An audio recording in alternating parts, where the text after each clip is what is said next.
ṣùgbọ́n ṣá. ẹ jẹ́ ń kébò sí mi díẹ̀díẹ̀ tẹ́lẹ̀ mọ̀ pé Olúwa ṣe mí lóore. ọ̀rọ̀ mi tún jẹ́ sí ìyanu rere. ìbò sí o ọ̀rọ̀ mi tún jẹ́ sí ìyanu rere. ọ̀rọ̀ mi tún jẹ́ sí ìyanu, ó jẹ́ sí ìyanu Olúwa ṣe.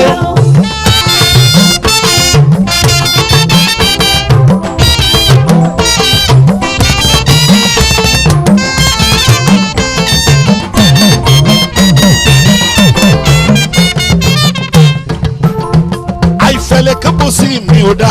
àìfẹ̀lẹ̀ kébò sí mi ò dá.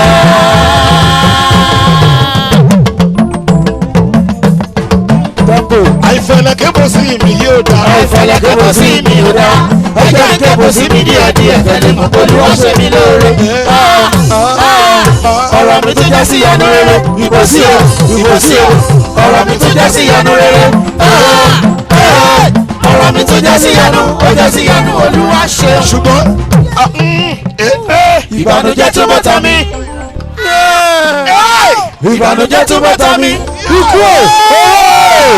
ìbànújẹ́ túbọ̀ tán mi, ó túbọ̀ tán mi Olúwa ṣe. ṣùgbọ́n ọ̀rọ̀ mi tún jẹ́ sí ìyanu rere. kò sí o ọ̀rọ̀ mi tún jẹ́ sí ìyanu rere. ọ̀rọ̀ mi tún jẹ́ sí ìyanu, ó jẹ́ sí ìyanu Olúwa ṣe. bó bá ló já sí ìyanu ó ti já sí ìyanu nìyẹn. bó bá ló já sí ìyanu ó ti já sí ìyanu nìyẹn. ìwọ ò gbọdọ̀ ronú ọ̀tá rẹ ló lè máa ronú. ìwọ ò gbọdọ̀ banújẹ́ ọ̀tá rẹ ló lè banújẹ́. lórúkọ Jésù tí o gbàgbọ́ ire ni fún ọ. lágbára Jésù tó sinmi lé ayọ̀ ni fún ọ. ọ̀rọ̀ mi tó já sí ìyanu ó já sí ìyanu Olúwa ṣe. ọ̀rọ̀ mi tún jẹ́ sí ìyanu rere. ìbò sí o ọ̀rọ̀ mi tún jẹ́ sí ìyanu rere. ọ̀rọ̀ mi tún jẹ́ sí ìyanu, ó jẹ́ sí ìyanu Olúwa ṣe. ìbànújẹ́ túbọ̀ tán mi. ó mà ṣe o. ìbànújẹ́ túbọ̀ tán mi. ìbànújẹ́ túbọ̀ tán mi. ó túbọ̀ tán mi Olúwa ṣe.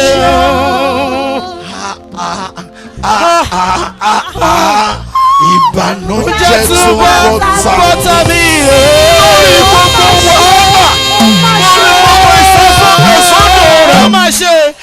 ìbànújẹ́ túbọ̀ tán mi. ẹ̀gbọ́n ẹ sọ fẹ́ni kejì yín wípé ìbànújẹ́ túbọ̀ tán mi. ó túbọ̀ tán mi Olúwa ṣe. ṣùgbọ́n ọ̀rọ̀ mi tún jẹ́ sí ìyanu rere. ìbò sí o ọ̀rọ̀ mi tún jẹ́ sí ìyanu rere. ọ̀rọ̀ mi tún jẹ́ sí ìyanu, ó jẹ́ sí ìyanu Olúwa ṣe. ọ̀rọ̀ mi tún jẹ́ sí ìyanu rere. ọ̀rọ̀ mi tún jẹ́ sí ìyanu rere. ọ̀rọ̀ mi tún jẹ́ sí ìyanu, ó jẹ́ sí ìyanu Olúwa ṣe.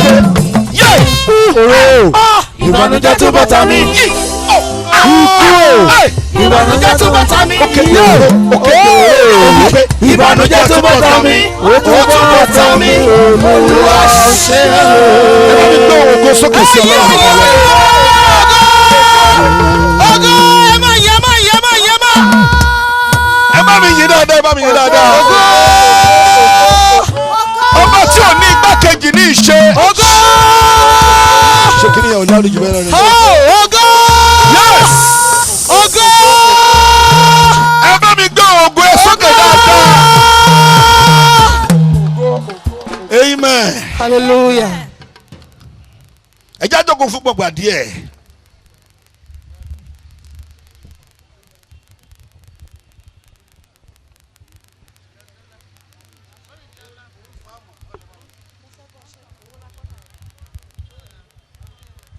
Amen. Amen. Ní alẹ́ yìí. Tonight, A dúpẹ́ lọ́wọ́ Ọlọ́run ìyanu ayọ̀. we thank the Lord God of joyous miracle. Ẹnìkan pè mí bàbá. Somebody called me Ojú mo fẹ́ rọ̀. Mo ní and told me Ṣé kó mọ́ about rọ̀? the rain. ẹ dákun ṣe kó mọ́ rọ̀. Do I disturb it? Àkókò tèmi ò tí ì ṣe kíni. It is not yet my Ìgbàsíkò time. tèmi bá tó yọ padà And when sáyé it rẹ̀. is my time, it will stop. Hallelujah. Hallelujah. Bó ti jẹ́ nìyẹn yan ọmọ Ọlọ́run. That's the situation. Now, ní alẹ́ yìí. Tonight. Orin tí mo kọ láàárọ̀ yìí ti jẹ́ náà. Wọ́n rántí mọ́ ń bẹ̀ ń.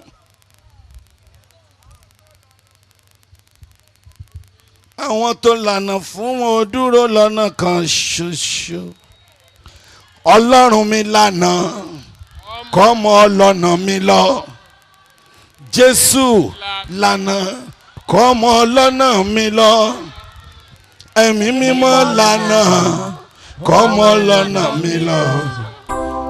Àwọn tó lànà fún wọn ò dúró lọ́nà kan ṣoṣo.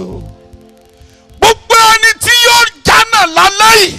All those who shall excel. Yóò fi gbogbo ẹ̀mí rẹ̀ ṣe ohun gbogbo tí Olúwa bá pa láṣẹ fún wa. You will perform all the decrees of the Lord wholeheartedly. Ògo ni fún Ọlọ́run lókè ọ̀run. Glory be to God in the highest. Ṣùgbọ́n fi tọkàntọ́ kẹ́ kọ́ orin tí mò ń kọ yẹn. Wholeheartedly you sing the song. Ọlọ́run mi lànà kọ́mọ ọlọ́nà mi lọ. Jésù lànà kọ́mọ ọlọ́nà mi lọ. Ẹ̀mí mímọ́ lànà kọ́mọ ọlọ́nà mi lọ. Àwọn tó lànà fún wọn ò dúró lọ́nà kan ṣoṣo. Ó ṣe díẹ̀ t'Olúwa ti gbé ilẹ̀kùn ayọ̀ jáde. Ó tún ṣe tuntun láìpẹ́ ó gbé. That the Lord Hallelujah méje méje àìmọye jáde. Ẹ gbọ́ èyí tó ń wí lọ́wọ́lọ́wọ́ ó fẹ́ mú ọ lágbàáyé já ó fẹ́ mú mi lágbàáyé já. He wants us to excel throughout Bí the wọ́n bá whole mọ world. títóbi Olódùmarè ò máa lọ You dandan ni. know the Ò ní ultimate gbójú power kan of the dúró Lord. ayé rẹ kò ní dúró bí Shall adágún never mọ́. be desolate, Wàá rìn wàá yan. isolated, will move Wàá sáré wàá fò. majestically, Ààrẹ ò run sì ní and mú ọ fly, torí ìwọ kọ́ ló and gbéra not rẹ be sáré. tired. Ọlọ́run mi lànà kọ́mọ lọ́nà mi lọ. Jésù lànà kọ́mọ lọ́nà mi lọ. Ẹ̀mí mímọ́ lànà kọ́mọ lọ́nà mi lọ. Àwọn tó lànà fún wọn dúró lọ́nà kan ṣoṣo. Mo fẹ́ gbọ́ àtẹ́wọ́ rẹ dáadáa. You clap your hands. Ọ̀rọ̀ náà ti bá sọ lè mọ́ ju ogún ìṣẹ́jú. Ṣùgbọ́n ní alẹ́ yìí, gbogbo oníṣòwò oníṣẹ́ ọwọ́ ẹnikẹ́ni iṣẹ́ yòówù kò mọ́ sáì máa ṣe lálẹ́ yìí. Ever your trade. Ó jáde. Ẹ̀mí àwọn wòlíì yóò mú ọ jáde. Wọ́n kọjá gbogbo àwọn ẹlẹ́gàn. Amen. Ẹ wí pé Ọlọ́run lànà kọ́mọ lọ́nà mi lọ. Jésù lànà kọ́mọ lọ́nà mi lọ. Ẹ̀mí mímọ́ lànà kọ́mọ lọ́nà mi lọ. Àwọn tó lànà fún wa dúró lọ́nà kan ṣoṣo. ọwọ́ wájà méjì méjì. Bàbá o, jọ̀ọ́ bá mi ṣe.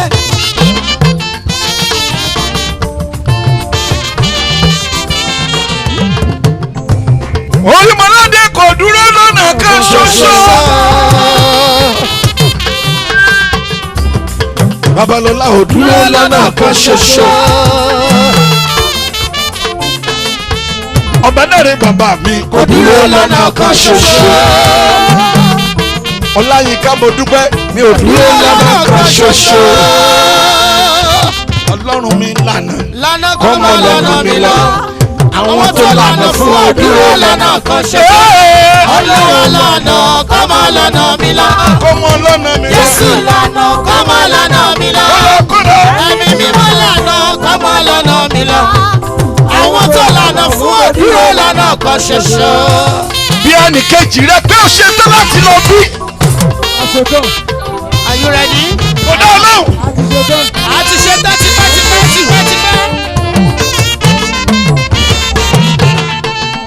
Ó fẹ́ lọ àbọ̀ tí ì ṣetán. Mo ti ṣe tán. Tó bá ṣetán ó gbọ́dọ̀ pàtẹ́wọ́ rẹ̀. Bó bá ṣetán ó gbọ́dọ̀ pàtẹ́wọ́ rẹ̀. Méjì. Bó bá pàtẹ́wọ́ rẹ̀ ó gbọ́dọ̀ máa kásẹ̀ síwájú. Bó bá kásẹ̀ síwájú kó tún fò sókè o. Kò sọ fún Olódùmarè wípé ó ṣetán. Mo ṣe tán Mo fẹ́ lọ nínú agbára. Wíwẹ̀. Mo fẹ́ lọ nínú ìmọ̀ mímọ́.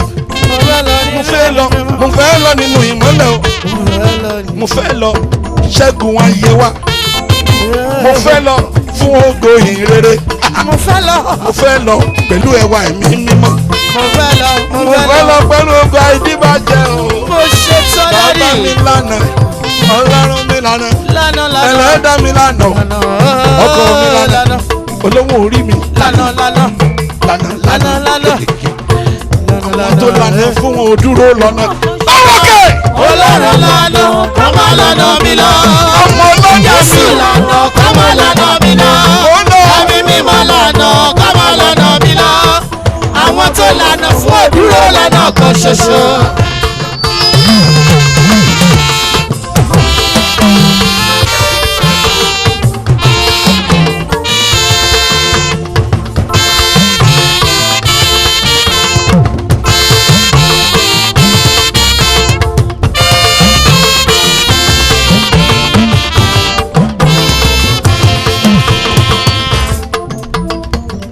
mi ò fẹ́ lọ ilé ẹja tó lọ tí ò padà wá sínú ibú mọ́. Àtọ̀.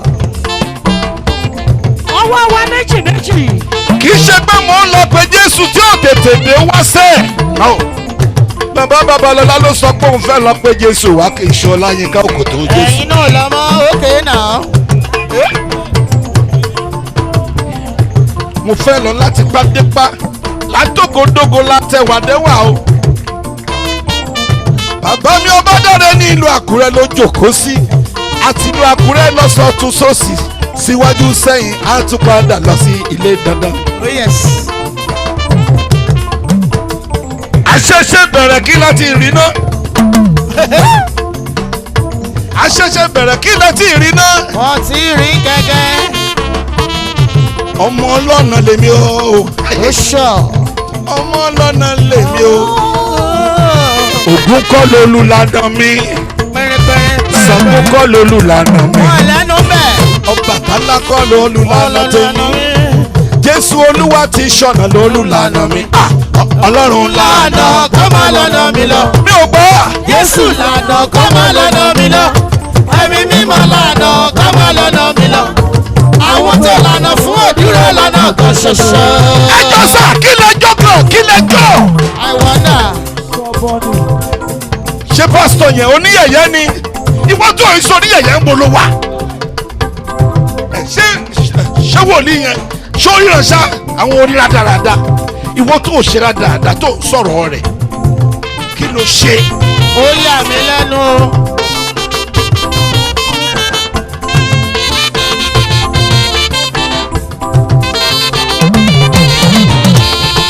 Ọlọ́run bá lànà fún oníròjú ìrẹ́gbẹ́. Ọlọ́gbọ́. Bí iṣẹ́ bá ti díwọ́ tó kò sí mẹ́lẹ́mẹ́lẹ́. Honestly. Bí iṣẹ́ bá ti díwọ́ tó kò sí rádaràda. Pínrín. Ọ̀rọ̀ kọjá àwérá gbọ́ ọ̀rọ̀ kan. Ìwọ kan tán ni kò wá gbọ́rọ̀ wọ́n mọ̀ gbọ́rọ̀ ní ọ́. Ayé rẹ̀ ń sọ̀rọ̀, ọ̀rọ̀ rẹ̀ ń sọ̀rọ̀, ìrìn rẹ̀ ń sọ̀rọ̀ o. Iṣẹ́ rẹ̀ ń sọ̀rọ̀, ìmọ̀ rẹ̀ ń sọ̀rọ̀, ọgbọ́n rẹ̀ ń sọ̀rọ̀ o. Gbogbo rẹ̀ ló mú iṣẹ́ wa bá ọlọ́nà kan ṣoṣo. Òrìgún bá ti lànà tọmọ lọ́nà rẹ̀ gbọ́. Àwọn tó lànà fún wọn dúró. Ọlọ́run lànà kọ́mọ lọ́nà mi lọ. Jésù lànà kọ́mọ lọ́nà mi lọ. Ẹ̀mí mímọ́ lànà kọ́mọ lọ́nà mi lọ. Àwọn tó lànà fún òdúró lọ́nà kan ṣoṣo.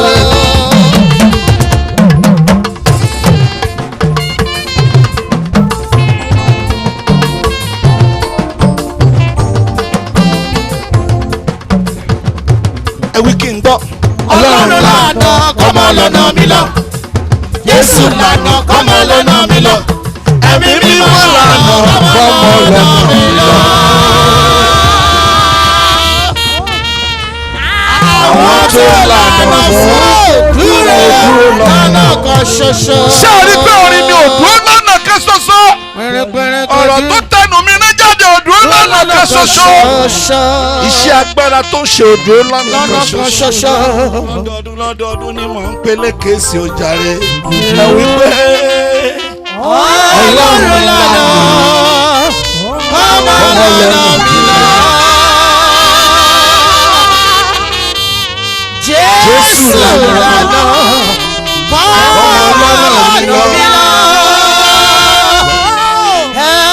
ẹ̀mí mímọ́ lànà kọ́mọ lọ́nà mi lọ. Àwọn tó lànà fún olùdúró lọ́nà ṣoṣo. Ẹ bá mi gbé ohùn ògo sókè torí bọ́ọ̀lù ti bẹ̀rẹ̀ sí nílà. Ẹyin dáadáa, ẹyin dáadáa, ẹyin dáadáa. Amen. Amen. Ẹ já jókòó. Let's be seated. Olúwa fẹ́ tú àṣírí kan fún ọ ní alẹ́ yìí. The Lord wants to expose a top secret to you tonight. Kí ni àṣírí náà? And what is the top secret? Ìjọ jẹ́ mọ̀ wípé Do you know iṣẹ́ tí ò ń ṣe tí ò rere rẹ̀, the work you do without profit? ó lè kan ní wà nídìí ẹ̀. It is one theft that is behind it. Owó tí ò ń pa sínú ilé tí ó dẹ̀ ń yọ ọ́ lọ The láì money fọwọ́ you ọmọ keep rẹ̀ ń at bẹ̀. home and is being reduced Ó lè kan ló wà nídìí ẹ̀. without your children touching it is a theft behind it. Àwẹ̀ o, Hello. owó àjọ tó o gbà sínú ilé, Even the contribution you kept at home, owó kọ́bẹ̀rẹ̀ àbí kí ló the ń pè é, cooperative money you kept tí ẹ at gbà sínú home yàrá tí wọ́n gbé lọ mọ́ ọ lọ́wọ́, and was stolen. ó lè kan ló wà nídìí ẹ̀. It is one theft that is behind it. Hallelujah kan kí n gbọ́. Hallelujah.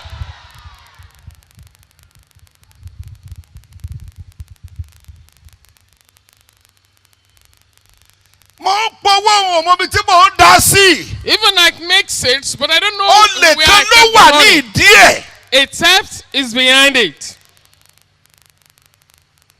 Èmi ò mọ ohun tí mo ṣe báyìí. I don't know what I've done wrong. Gbogbo owó ni mo gbà. I've collected Tí mò ń all dà á money lérí gbogbo iṣẹ́. and I continue to pour it over this business, Gbogbo ẹ̀ sàn tán náà ni.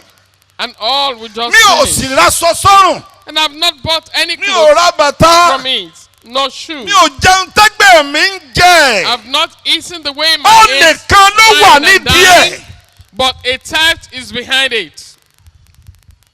Mi ò fẹ́ gbà aláàkó á lọ gbàdúrà lálẹ́ yìí. I don't want to take much of our time because we're going to pray. Ó lè yí. And this theft Wọ́n ti fi sí ẹnu oníkálukú yín pátápátá. is in our mouths. Ẹ ti sọ di bí ẹ bá tí ìbẹ́ lọ́wẹ̀ ẹ tà. And we do employ him to work for us. Kí lorúkọ olè náà? And what is the name of that Orúkọ theft? rẹ̀ ni Ajé. And that is Ajay Ẹ by pé kí n Sam. gbọ́ dáadáa. Ajay, Mi ò sọ pé ayé. No. Ajay. Ẹ parí oríkì ẹ̀ kí n gbọ́. Ògúngún ní sọ ẹ káre.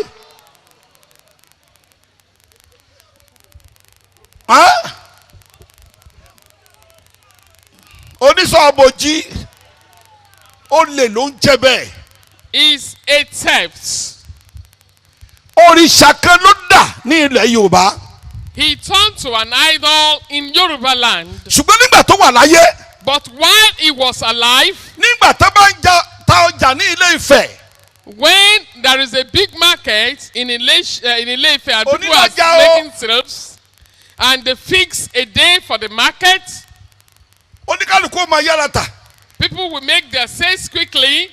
Ó jẹ́ yá tàǹtọ́ tàkájé tó You dé. better make your sales quickly because the Ṣùgbọ́n èèyàn ọmọ Ọlọ́run serviceman lójijì. Ajay comes. Ajé òde tó ń ti gbá funfun lórí àwọn ọmọlẹ́yìn And rẹ̀. suddenly he will come with calabash on the head of his children. Yóò wá àwọn ọmọ òun náà wá máa bọ̀ And pẹ̀lú ọ̀pá ẹ̀ lọ́wọ́. he will follow his children with his own staff of office. Nígbà tó bá déwájú onígàrí, And when he gets to them, the one selling Gary, onígàrí yóò bu tiẹ̀. Yóò bu gàrí kúrò nítorí gàrí. he will pack some of his sales. Onígàrí ò jẹ́ sọ̀rọ̀ o. Torí kò fẹ́ ìbínú kò fẹ́ wàhálà.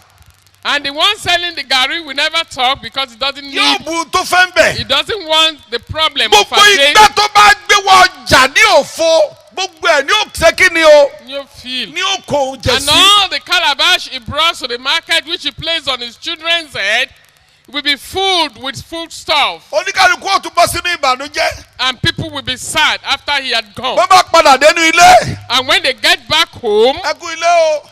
and the people greeted them, Ṣé ẹ tà? How about the market today? ata We make sales. ṣé ajé wá. Did that man Ajay Ajay wá. appeared? He came. abájọ tójú ẹ fi korò wọlé. That is why you are sad when you came back from the market. ẹ lọ bèèrè lọ́wọ́ àwọn àgbà tó tágbà dáadáa. Go and ask the ó elderly lè ní. ones. He was a theft. àwọn babaláwo ló sọ di òòṣà. It was the herbalists that turned him to an idol. báyìí ni ajé ṣe títí. This was his usual habits, gbogbo ohun tó bá kó yẹn. and all the goods he has collected from each and every one yóò member lọ fi ṣe àwọn kan lóore. of the people that came to the market. He will distribute it to other people outside, yóò tún kó sínú ilé ara rẹ̀. and he will put some inside his own house. bó ṣe ṣe rẹ̀ ẹ̀yin ọmọ ọlọ́run tó fi kú. This was his usual habit till death. ìgbà tí ajé kú tán. After his death, lára àwọn tí ó máa ń kó ẹrù olè rẹ̀ fún ní àwọn babaláwo. out of those whom he gave his goods that he has stolen from people were the àti àwọn herbalists míì ṣùgbọ́n àwọn tó kó fún jù and nìyẹn. some other people, inú the ọmọ ẹdùn. diviners. ṣùgbọ́n And they gbà tó were happy. kú. But after his death, ó di òòṣà lọ́dọ̀ wọn. he became an idol which they worship. a máa kó ẹrù tó bá tó jalè rẹ̀ yóò kó fún olókun. He will give a part of the goods, the foodstuffs he has collected, he will give it ènìyàn to náà ni Olokun. olókun. Olokun also was yóò kó fún ọlọ́ṣà. an human being. And Olosa ènìyàn náà also, ni ọlọ́ṣà. they are being deified. ògbóǹtagì olè náà ni ọlọ́ṣà. And they are thefts. kì í ṣe ọ̀ṣà kì í ṣe odò ọ̀ṣà. It's not a river or sir. ṣùgbọ́n nígbà tó kú tán But after his death, wọ́n á bẹ̀rẹ̀ sí ní bọ́. they deified him and they served him. gbogbo ẹ̀yin tẹ́ ẹ̀ ń ṣe oògùn pátápátá tí ẹ̀ ń ṣe awọ́rò pátápátá. All those who attract other people's customers, ó lè ní àwọn babaláwo àti ẹnikẹ́ni tó ń pọwọ́ dà fún yín pé kẹ́lẹ́ tà ó lè ní wọ́n ń jà fún yín. anybody that does that on your behalf, they are stealing other people's good for you. oògùn tó bá dẹ̀ kó fún ọlọ́nà ẹ̀rú kò ní bọ́ ọ dúró. And whatever they have manipulated for you will Torí kìí never ṣe stay by tiẹ̀. you, because right legally it doesn't belong to you. jẹ́ kí n fi ọ̀fọ̀ díẹ̀ hàn nípa wọn. Let me tell you some of the things they say. a ní Divinations. máa ṣe fún ọ wàá tà owó olówó léegun ná ẹ jọ Tell you the kí ni masquerade ìtumọ̀ owó olówó. spread Olè another ní jẹ́ bẹ́ẹ̀. person's money. It means they are theft. aṣọ aláṣọ ni ọ̀gá ń dà á bóra ẹ jọ kí ni ìtumọ̀ rẹ̀. ó ní ajé mò ń wá ọ lónìí o. They will say chameleon puts má other gbé ire people's fún clothes. olókun mọ́ máa gbé bọ̀ lọ́dọ̀ òun And they òun will ask again to bring other people's money. má gbére fún to them. ọlọ́sà mọ́ That you should not give Olosa again. You should Ọ̀dọ̀ not òun- give Olokun ọ̀dọ̀ again. ọ̀dọ̀ wọn lọ But ọ̀dọ̀ you yín ni. should give it to them. Ah. To them. ṣé ẹ̀ ń bínú ni Rárá sir. ẹ fẹ́ rí olókun. Ah, fail. I don't want it. I don't want anything that Ẹ̀yin has ọmọ been wòlíì. stolen from other Ẹ fẹ́ rí people to olókun. give me. No, jẹ́ kí n béèrè lọ́wọ́ bàbá wòlíì. I don't want it. bàbá ń gbọ́ ẹ̀ fẹ́ rí olókun àtọlọ́sà. Ire Ọlọ́run lèmi fẹ́ o. I need the blessings of the Lord. bíbélì tèmi wípé My Bible confirms ìbùkún ọlọ́run ní í mú ní it is là. only the blessings of the Lord that can make one to Proverbs prosper. 10:22 yes. Òwe Proverbs 10:22. ìbùkún Olúwa ní múni là ó máa ń mú ní là kì í sì í fi làálàá pẹ̀lú rẹ̀. kì í fi làálàá pẹ̀lú ẹ̀. It is only the blessings of the Lord that can make one prosper without no much laboring. ẹnikẹ́ni tó ṣáájú ajé Anybody that have make ritual money, ẹ tó ní ájò ajé ni mo ṣe he said he's taking care of. ájò olè ló ṣe o. It is theft. tó bá ti ní ajé àwọ̀ gbá And if they invite ìgbésẹ̀ ló Ajay bá kúrò nídìí òwò to yẹn. you, that means the sales, the stocks will be bankrupt. hallelujah kí n gbọ́. Hallelujah! gbogbo oníṣòwò àti oníṣẹ́ ọwọ́ tó fẹ́ là lóòótọ́. All the businessmen and women gbogbo agbáṣẹ́ṣe tó fẹ́ máa rí iṣẹ́ ní àkókò. And the contractors that want to receive contracts easily, ẹ sinmi lé Ọlọ́run nìkan fún ìbùkún. depend on God solely for your blessings. ẹ sinmi lé Ọlọ́run nìkan fún àánú. Depend on God solely for your mercy. ẹ sinmi lé Ọlọ́run nìkan fún ojú rere. Depend on God alone for your favor. tani mò ń bá sọ̀rọ̀ kó kí hallelujah kẹ́kẹ́ ń gbọ́. Hallelujah. ẹ sinmi lé Ọlọ́run fún oore ọ̀fẹ́ gbogbo. Depend on God for all the grace. bí ẹ bá fẹ́ dé ibi gíga tí ẹ fẹ́ wálẹ̀. And as you want to be promoted, you don't want to ẹnìkan fall. tó lè mú ọ débẹ̀ ni mo sọ fún ọ lónìí. The only person that can lead you there is the one I'm introducing to you today. òun náà ni Jésù ọmọ Ọlọ́run. And that is Jesus Christ, the Son of má jẹ́ God. ká já olè fún ọ mọ́. Don't let them go and steal wọ́n another wá ṣe person's àwúrẹ́ money fún for ọ. you. ajé ni So wọ́n pè ritual. òrìṣà ajé ni wọ́n pè sí. They will invoke the spirit of that day, a deity, Ajay. ó ti di ẹ̀mí. He has become a ọ̀kan spirit gbòógì ni nínú ẹ̀mí èṣù. and is one out of the evil spirit. ẹ padà lẹ́yìn rẹ̀ pátápátá. Desist from invoking it over your business. Olúwa fẹ́ là ọ́. The Lord wants to prosper you. mo máa ń ní ayọ̀ tí ọmọ ìjọ mi bá mú ìsọ̀tì àwọn tó ń wẹ àwúre. I'm happy when my brethren have their shops beside those who make money. ẹ kẹ́ ilé àkíngbọ́. with us. ìdí Hallelujah. ni pé The reason is ajé ò ní borí Ọlọ́run tèmi lọ́dọ̀ wọn. because Ajay will never prevail over my God when my people serve. àwọn tí wọ́n bẹ ajé lọ́wọ́ ẹ̀ ni ó kábàámọ̀. It is those who have employed and invoked the spirit of Ajay that will have to reach. òrìṣà ajé ni wọ́n fi ń ṣẹ́sọ fún àwọn tó ń ṣẹ́sọ owó. Those who make money rituals, they invoke the spirit of Ajay to make money for them. agbọ́ iṣẹ́ kékeré ni mo fẹ́ ṣe owó ńlá. They ibo ló will ti mo sell fẹ́ iṣẹ́ kékeré kó owó ńlá o lè People ní ọ. that they want to make only small sales and they will realize a lot of money. bọ́lọ́run bá fẹ́ bùkún ọ. If the Lord intends to ìwọ bless kọ́ ló sọ you, pé iṣẹ́ kékeré ló fẹ́ ṣe kó rówó ńlá.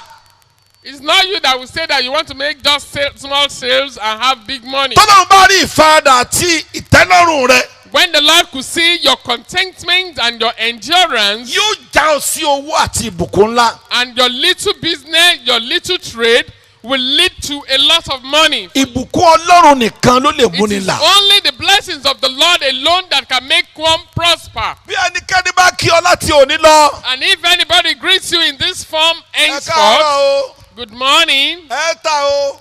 that you Ṣé make àmín? sales, say amen. ajé ó wá o.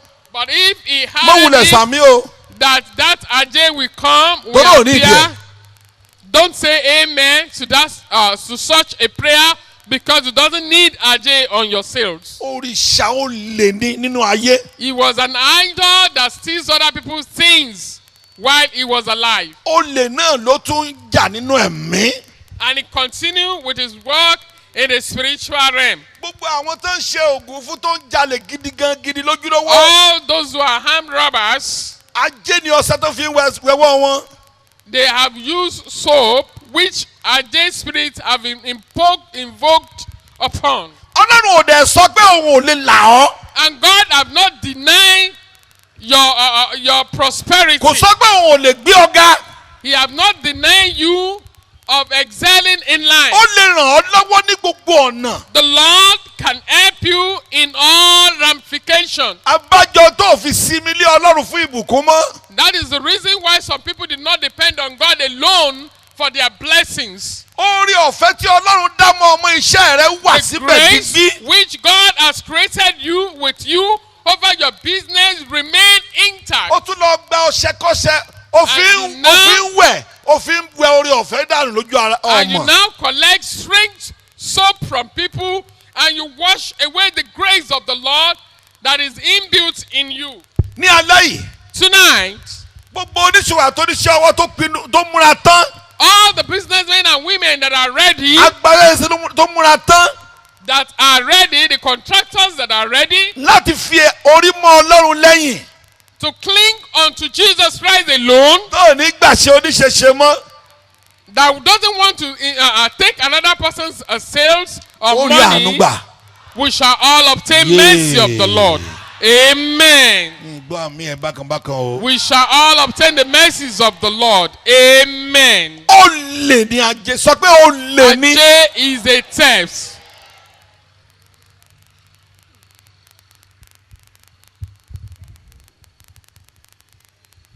Ológun tí lọ máa ń gbowó fún. Olókun that he So, took ní his kó má pè money fún mọ́. to, that he said in that Olókun will á máa not give wọ̀ him ọ́, again. àbí? Will he be looking Kò ní mọ at ibi tó you? gbowó darí sí. Won't he Àbọ̀lọ́sàn want máa to wù ọ́. identify where the money is now going to? Olúwa Or fẹ́ the dá ọ lọ́lá. Olóṣà will not look on you ordinarily. Ẹ gbàgbé ọ̀rọ̀ ajé. Forget about Ajé. Ẹlòmíràn ẹ ǹlẹ́ o, ẹ kú ọ̀rọ̀ ajé o. Sọ̀rọ̀ ajé ló ń ṣe àbọ̀rọ̀ tí ọ̀rọ̀ oríire ara rẹ. Are you Àbọ̀rọ̀ tí taking àwọn care? ọmọ rẹ ó jẹ ń bẹ̀. Tí ìyàwó ó jẹ àbí. Are you taking care of Ajé? Wọ́n ní ẹ kú ọ̀rọ̀ ajé o. Or you are taking care of your Wọ́n children? ní o ẹ ṣe jàre. Kọ́lọ́nsá àjẹ́ àtà o lè ní ọ́. Kí ló ní tó ń fọ ó ń ṣe Ọlọ́run méjì lórí ọjà tó ń tà. You are serving two gods over your business. Gbogbo ohun tó ń fún yín tẹ́ ẹ rí ìmọ̀ ṣọ́ọ̀bù. All those things you have been given and you hide under the ground. Àwọn oníṣòwò kan tiẹ̀ wá sí wọ́n mú odidi wọ́n ṣe nǹkan rẹ̀ pé ológbò tó bá ti lè kọjá gbogbo ṣọ́ọ̀bù tó bá gbà kọjá wọn ò ní rí ṣe mọ́ òun nìkan ni wọ́n mọ̀ rí ṣe. They even use cars. Àwọn ikọ̀ tó jẹ́ ti Ọlọ́run The ministers of God, ṣùgbọ́n tí wọ́n ti dalẹ̀ Ọlọ́run. but that have betrayed God, Ó mà ṣe o. Ajé ni wọ́n fi ṣẹ́ èrò fún wọn. they will use Ajé as rituals. Ṣùgbọ́n Invoke gbogbo ohun his tí wọ́n spirit fi with ajé sẹ́sọ rẹ̀ fún ni But all those ìgbẹ̀yìn rẹ̀ things, kún ni máa mú they have lọ́wọ́. invoked the spirit of Ajé upon, so that others will make sales and they will Ìgbà make díẹ̀ ni sales and ògo others will ajé not. lè lò pẹ̀lú rẹ̀. Ìgbà It will díẹ̀ ni lead ọlá to ajé lè lò bankruptcy. pẹ̀lú rẹ̀. Oh, Ajé can only spend a little time with you. Ìgbà Before díẹ̀ you ló lè run lójú eré bankruptcy. lójú eré àwọn ènìyàn nípasẹ̀ ajé. You can only obtain the favor of people Ṣùgbọ́n tí through Ajé for a Ọlọ́run wà little time. láyé àti láéláé. But that of God will continue forever and ever. Padà lẹ́yìn ìkíni ajé. Desist from greeting people using Ajé name. Sọ fẹ́ni kejì rẹ bẹ́ẹ̀ padà lẹ́yìn ìkíni ajé. Desist from greeting people using Tó bá kí ọ láàárọ̀ Ajé's pé ẹ name. káàárọ̀ o ẹ ta o ṣe àmì ajé ó wà o. Sọ fún pé kí ni? Ọ̀dẹ̀ dáhùn. Ajé ò ní wá ọ̀dọ̀ tèmi kò tẹ́rù ẹ̀ tí ó fi dọ́dọ̀ mi. Wọ́n lọ kó ọ̀rọ̀ ajé o. Wọ́n náà ní o. I'm not Kí taking ló ti care dáhùn? of Ajé. Èmi ò sọ̀rọ̀ Ajé o. My God. Èmi Èmi ò sọ̀rọ̀ ọjà Ajé. yíta torí ajé. My business is not meant for Ajé. That is pé tó bá ti lè ṣe dáadáa tó bá ti lè méèkì ẹ̀ ajé mọ̀ á ṣe kí ni? Yóò kó. Abájọ tẹ́ fi ń powó délé. That is why they make money Tí ń yọ lójijì. after the sales and it will be reduced. Ẹni tó fi sórí ẹ̀ ní kó. It is the one that you have tagged it with. Nígbà tó that bá back ka it. ṣọ́ọ̀bù mẹ́rin márùn-ún. And Àwọn when tó fi they- ọṣẹ àwúre ṣe ajé fún. Àwọn ní wọ́n máa kó ohun tí ó yẹ kó jẹ́ tiẹ̀. And those who have used Ajé as rituals will pack the things that belongs to others. Ṣé o fẹ́ kí iṣẹ́ rẹ pé ọ? You want your business My to God. profit you. Mo fẹ́ kó iṣẹ́ mi dáhùn pé mi. dáadáa. I want my Sá gbogbo business agbára rẹ. try all within your Fi best. orí mọ́ Jésù lẹ́yìn. Cling unto Jesus Christ alone. Mọ́ gba Jésù ní àgàbàgebè. Don't use hanky-panky with the name of God. Gba Jésù ní kíkún. Accept Jesus Christ fully. Gẹ́gẹ́ bí àkòrí iṣẹ́ ìránṣẹ́ yìí. According to the theme of Ìran this tó ní revival, ìmúṣẹ. the vision that is being fulfilling. Ìgbà tí wọ́n sọ pé iṣẹ́ yìí ló máa là ọ́, iṣẹ́ ọwọ́ ẹ̀ ló máa là ọ́, àbí iṣẹ́ When you òwò were yìí. told that it is the work you do that will make you prosper, Ìran tó sọ bẹ́ẹ̀ ò ṣèké. the vision that have revealed that to you is not. Ṣùgbọ́n kò sọ fún ọ pé fake. kó wá ìrànlọ́wọ́ lọ sọ́dọ̀ babaláwo tàbálàfà. But he has not asked you to look for support for help elsewhere, Tàbí ọ̀dọ̀ wòlíì èké. either to the false prophet, Thomas. to herbalists, diviners, or to deities. Wọ́n pọ̀ ní ìgboro ẹ̀yin ọmọ Ọlọ́run. There are lots of them Tó o around. bá forí mọ́ Jésù lẹ́yìn, If you don't cling unto Jesus Christ alone, wọ́n máa jí ọ ní oore ọ̀fẹ́ gbogbo lọ ni. They will steal all your grace. wọ́n rí ẹyẹlé tí wọ́n kó jáde yìí kí ló dé. mo Even ṣe ajé they ni. use dove. wọ́n láwọn ṣe ajé. They will say it is the work of wọ́n wọ́n Ajé. dá àgbàdo fa àbí kí náà ń pè é dáwà. They will put gbogbo àwọn tó wà láyìíká wọn. ó dàbí ẹni gbẹ́bọ́ òní. tọ́gbẹ́bọ́ ò síbí. ibi ló gbẹ sí o ibi tí mo wà ló gbẹ sí o. sórí onílé yìí kànga rẹ ti gbẹ. eléyìí gbogbo kànga àyíká yóò ṣe kíni. torí omi tó kàn wọ́n ní bọ́ ò ń lò. it will drain from other people. bẹ́ẹ̀ ni Other gbogbo source. àwọn ènìyàn tí wọ́n ń ṣe ajé fún. Those are the works of those who make money rituals. wọ́n ní ìránṣẹ́ káàkiri àgbáyé. They have messengers, emissaries, aṣọ funfun ni wọ́n all máa ń around. wọ̀. And they put on white clothes.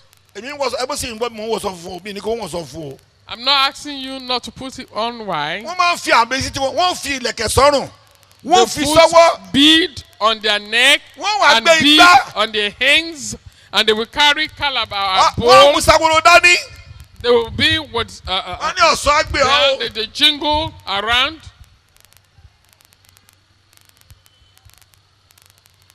ó túmọ̀ sí pé tí ó bá jẹ́ ìgbà tí ojú dúdú Awólọ́wọ̀ kú ẹ mọ̀ sọ́dọ̀ sá Nàìjíríà ẹ mọ̀ bọ̀. Even if we're in this period that Awolowo died, they will have deified him.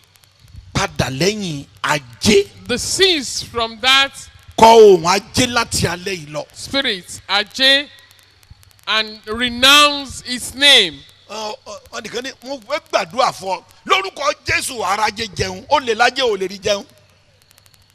Ajay is a type you cannot use him Oh, lè rí jẹun. for your daily need. kí ló fẹ́ fàájì sí ó What jẹ́ do you ajé want ló to fi need ṣe. him for? tó bá ti jà máa gbọ́ tájé bá ti lè jalè fún ọ tó bá ti gba ẹrù ajé wọ́n á jàwọ́ náà lólè o.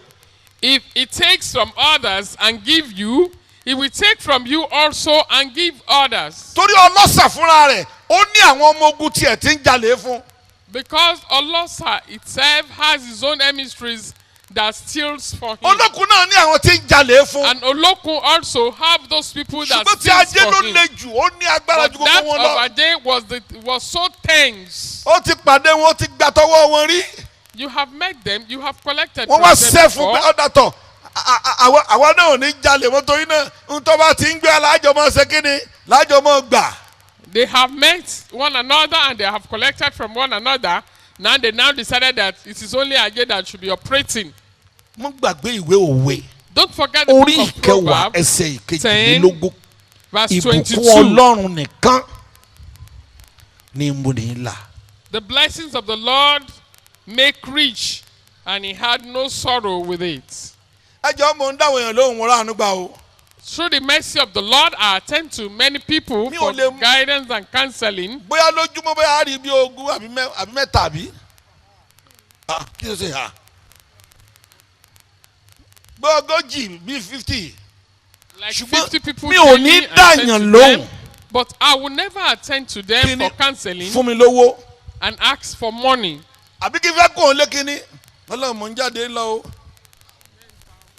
jẹ́ kí n rí tajé ṣe o. Or as I want to move from home, kí ló I ọmọ mi pray wí. that Ajay should supply me. mi ò ní ìdí ẹ̀. I don't need it. èwo la kí ni ọlọ́run ni mo ń bá ṣiṣẹ́. I work with God màá dẹ̀ dágbo ènìyàn lóhùn. and I will attend to them. mi ò sì lówó kíní kan fi ìsìtá ẹ̀ mọ́ tó máa ń gbà. wọ́n á ní tó wá lọ síbítù sọ̀ọ́ ò ní sanwó kíní ni. consultant fees mi ò gbárí. ṣùgbọ́n nígbà tí n bá rí àánú gbà tán. But as I obtain the mercy of the Lord, mo ní máa dáhùn ló kẹ́nìkan wò mí títí pé somebody might just look on me as I counsel people. ẹ gbà sà. He might give me ẹ jọ kí money. ni màá ti wí. ìwọ ló fún mi ò mi ò béèrè o. I have not asked you. I will tell such a people that it is you that have given me the ẹ wú money. mi lórí ni sà. I will say you have impressed me, ẹ ṣeun and I will thank them. ọlọ́run fẹ́ là ọ́. God wants to prosper padà you. lẹ́yìn ajé. Deceased from that spirit. òòṣà Ajay ibi ni is a wicked spirit. tó bá jalè fún ọ When yóò he tún steals yóò tún for padà wá you, já ọ ló lè fẹ́ he lómi. will come back to to steal from you also Tó bá kó owó to olówó give fún ọ. others. As he give you people's money, jẹ́ ìpẹ́ ọlẹ́rìí kan. let me make you ó laugh. mọ owó tó yẹ kó ní in 10 years to come, 5 He years knows to come, what you 3 ought years to to come. realize. 10 years, 5 years, 3 years to come. ṣé àgbo ti di ẹ̀mí. Because he has become a spirit. tó bá ti bẹ̀ lọ́wọ́ ẹ̀ yóò kó wá fún ọ. As you invoke his spirit, it will go and steal those money for tó you. bá fi ọdún kan àbọ̀ ọdún méjì lo ìbùkún ajé lóyún báyìí. And as you use that money quickly, your 5 years to come will be a poverty life. ọdún márùn-ún tó bá tún tẹ̀lé yóò lò ó nínú òṣì àti ìráre. padà lẹ́yìn ajé. Deceased from that spirit. Jésù nìkan ni kò sí mi lé fún ìbùkún. Depend on Jesus Christ alone for your provisions and blessings. ajé ò láàánú. Ajay is merciless. làálàá onílàálàá ni mò ń kó. It takes from other people's labor. Psalm 37 verse 3. yes. Gbẹ́kẹ̀lé Olúwa gbẹ́kẹ̀lé Olúwa kí o sì máa ṣe rere. kó o dẹ̀ máa ṣe rere. Bẹ́ẹ̀ ni ìwọ máa gbé ilẹ̀ náà. kí ló wí. Èmi ó máa gbé ó ilẹ̀ máa náà. gbé ilẹ̀ náà. Nítòótọ́ nítòótọ́ ìwọ ó sì yó. ìwọ ó dẹ̀ yó. Ṣe dídùn inú sí Olúwa pẹ̀lú. ṣe dídùn inú sí Olúwa pẹ̀lú. Òun ó sì fi ìfẹ́ inú rẹ̀ fún ọ. yóò wá fi ìfẹ́ inú rẹ̀ fún ọ. Fi ọ̀nà rẹ lé Olúwa lọ́wọ́. fi ọ̀nà ẹ lé Olúwa lọ́wọ́. Gbẹ́kẹ̀lé pẹ̀lú. gbẹ́kẹ̀lé pẹ̀lú. Òun ó sì mú ṣẹ. yóò dẹ̀ mú ṣẹ. Yóò sì mú òdodo rẹ jáde bí 37. ìmọ́lẹ̀. yóò mú òdodo rẹ jáde bíi kíni o. Bí Àti ìmọ́lẹ̀. wí dáadáa wí dáadáa. Ẹ̀hẹ́. Àti ìdájọ́ rẹ bí ọ̀sán gangan. àti ìdájọ́ rẹ̀ bí ọ̀sán gangan. Psalm 37. mo fẹ́ gbàdúrà fún yín. I want to pray with you. ọ̀pọ̀lọpọ̀ ní ajé nípa ìtẹ́júbọlé kiri ṣoògùn awọ́rò ṣoògùn mọ́dàrí kàbí kí náà ń pẹ́ àwúre ó ti sàmì sí ọ̀pọ̀lọpọ̀ lára. Because some people move from one herbalist house to another, it has given them this strange ó lè mark. rí àwọn tí ń ṣe awọ́rò tàbí tí ń ṣe àjò ajé ó lè rí wọn níbi àdúrà. Such people that makes rituals, ritual money, can never come to prayer ground. hallelujah. Hallelujah. a fẹ́ parí. hallelujah. Hallelujah. ó lè rí àwọn tí wọ́n fi àjò ajé sẹ́sọ owó wọn kán fi ṣàánú fún àwọn tó yẹ kán ṣe kí ni o kán ṣàánú fún. And such people that make ritual money will never have compassion on people. àwọn tó yí wọn káwọn máa jìyà. Those who surround them will suffer. ó lè rí wọn nílé Olúwa tòótọ́ ilé Olúwa pọ̀. They will never go to the genuine church of God. ṣùgbọ́n ilé èṣù tó fi gbélé Olúwa wọn lọ bẹ̀ kán dábìrà síbẹ̀ yes. ọlọ́run When fún they ojú can rẹ̀ ọlọ́run. spend in any house of Lord that is not genuinely padà lẹ́yìn wọn. established.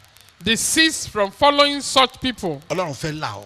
The Lord wants to bless you. àwọn tó ń pè ọ́ pé lọ bọ òrìṣà ilé bàbá rẹ kó lè ní láárí. Those who are inviting you to worship the idols of your fatherland wọ́n fẹ́ ṣẹ́ ajé fún ọ bí wọ́n ṣe ń ṣẹ́ ifá fún àwọn ọmọ ifá. wanted to use Ajay for you as an invoking spirit upon wọ́n yourselves. dẹ̀ lè ṣẹ́ ajé fún ọ tán kó padà sínú Ọlọ́run no. And you cannot make money rituals and go back to God. irinṣẹ́ Ọlọ́run kan ti Èkó wá ní ọjọ́ kan. A minister of God came from Lagos one day. ó mú ọmọ rẹ̀ kan tó ya wèrè wá. He brought a child that was mad. ó sọ ìṣòro ayé ẹ̀. He told the man of God the nígbà tó sọ problem pé he ìṣòro had. ayé ẹ̀ tẹ̀ ẹ̀yàn ọmọ Ọlọ́run. After disclosing all his problem, Ọlọ́run jẹ́ kó yé pé ó ti ṣẹ̀. God made him to realize that he had ó sinned. lóun ò ṣe ní ṣẹ̀. And he said, why not? ó lóun kọ́ odidi chọ́ọ̀chì mẹ́rin. That he built 4 churches. ó lóun ta ìkíní àbí. He sold the first ó ta one. ìkíní. ó ta ìkíní. no nínú ṣọ́ọ̀ṣì mẹ́rin yẹn èrò pọ̀ ń bẹ o. ó mà ṣe o ọlọ́run wa na ọmọ ẹ̀kan ní pàṣán ọmọ yẹn wá wọnú wèrè láti bí ọdún 9 ẹ ti rántí. by that bọ́dà ṣẹ́dẹ̀ mo ní olúwa sọ pé òun ṣẹ̀ kí lẹ́sẹ̀ tó ń ṣẹ̀ gbogbo èèyàn rọ́wọ́ mú òun dẹ̀ rọ́wọ́ mú díẹ̀ àfùgbà tí ìkan tó ṣẹlẹ̀ tó yí dà tó ṣe gbogbo ẹ̀ mo ní sọ ibi tí o ti dọ́gbọ́n ọgbọ́n wo lọ́dọ́ láti kún ìjọ rẹ ó wá dúró. Ask him how did he maneuver Israel to establish his church. ó jẹ́ jẹ́wọ́ Ask him to ó lè confess ṣe òòsà ó ní nígbà tó kọ́kọ́ bẹ̀rẹ̀ sí ní ìṣòro that when ó he sọ first pé have problem, àfi tó ń bá padà sílé bàbá òun láti lọ bọ òrìṣà bẹ̀. he was advised to go to his father's house to worship the idols there. ó ní bó ti gbà láti lọ bọ òrìṣà báyìí As he accepted, ó ní wọ́n ṣe ajé fún òní straight they make money rituals for ìṣẹ̀lẹ̀ him. bẹ̀rẹ̀ sí ní ìṣẹ̀lẹ̀ And the church was ṣé ẹ booming. mọ̀ pé ẹ gba ọlọ́run See. ẹ ní ìpèsè lọkùnrin And this man was genuinely called ọmọ rẹ̀ yìí ni ọlọ́run tó fẹ́ pè nínú ọmọ tó ṣe kíni to be ò ní dààmú bó ti dá mi lóhùn yẹn me. ọmọ tí wàá ya wèrè mo ní ọwọ́ ọlọ́run yìí lára ọmọ rẹ̀ yẹ ọmọ ọlọ́run ló ń nà It is the hands of God that is upon this child's life. ó wá dúró chọ́ọ̀chì mẹ́rin kọ́ báyìí ó nítorí àìsàn ọmọ yìí látọdún 9 ni Because of that child ó sickness, ta he has mẹ́rẹ̀ẹ̀rin sold tilẹ̀tilẹ̀ all the 4 churches. Jesus Christ. mi ò gbọ́ rí pé èèyàn ń ta ṣọ́ọ̀ṣì ẹni àwọn ti kọ́kọ́ gbọ́ ìgbà tó lọ́ọ́ máa ṣiṣẹ́ ìyanu olúwa ní kí ọmọ lọ pọnmi wá fúnra rẹ̀ The ọmọ wa Lord lọ pọnmi wá ordered the boy to go and fetch water n bá ya omi sí mímọ́ and sanctify the water for the boy. a ní kó lọ ṣe kí ni Kó fi wẹ̀. mo ní lọ fi wẹ̀ lọ fi ẹ jẹ́ kó fi sanra ń bẹ̀ torí ọmọ yẹn dàbí ìlẹ̀pa ó ń pọ́n bí èpè pupa ó ti yíra mọ́lẹ̀ ó ti yíra mọ́lẹ̀ gan tí wèé bá dé sí ẹ̀ lè dá mọ̀ mọ́ ẹ̀yin ọmọ ọlọ́run bó ti wẹ gbogbo pupa yẹn mo ní ẹjọ́ wẹ̀ dáadáa ẹ lọ́ra ọṣẹ kan fún wọ́n ní èwo là fi wẹ̀ ń bẹ̀ ẹ lọ́ra kó fi wẹ̀ gbó bó ti wẹ̀ tán báyìí kí ló dé ṣe ẹ o kò yẹ ká sọ gbọ́ ọ̀yẹ́ ká yàn sún gbàgbà gbàtí ó sì kẹ́yìn kẹ́yìn àwọn fi àpò rẹ̀ ìsì ajánú àfi wẹ̀ ó dẹ̀ wẹ̀ tán lẹ́sẹ̀kẹsẹ̀ ó dẹ̀ ṣe kínni wèrè ọdún mẹ́sàn-án ó dẹ̀ sàn mo ní gbọ́ arákùnrin olúwa sọ pé òun fagilé ìpè rẹ̀ olúwa lòun máa lo ọmọ yìí The Lord cancelled his own calling. kí ló ń ṣe máa ṣe láti And padà will sínú. use his child instead. How old are you now? ó jù mí lọ ń gbà yẹn náà. Was older than me then. tí wọ́n wí lọ sí 7 years tí n bá sí. ṣùgbọ́n èmi ọgbọ̀dún 4 lọ́wọ́ mi ẹ rí nǹkan báyìí. ajé bàtẹ̀ jẹ́.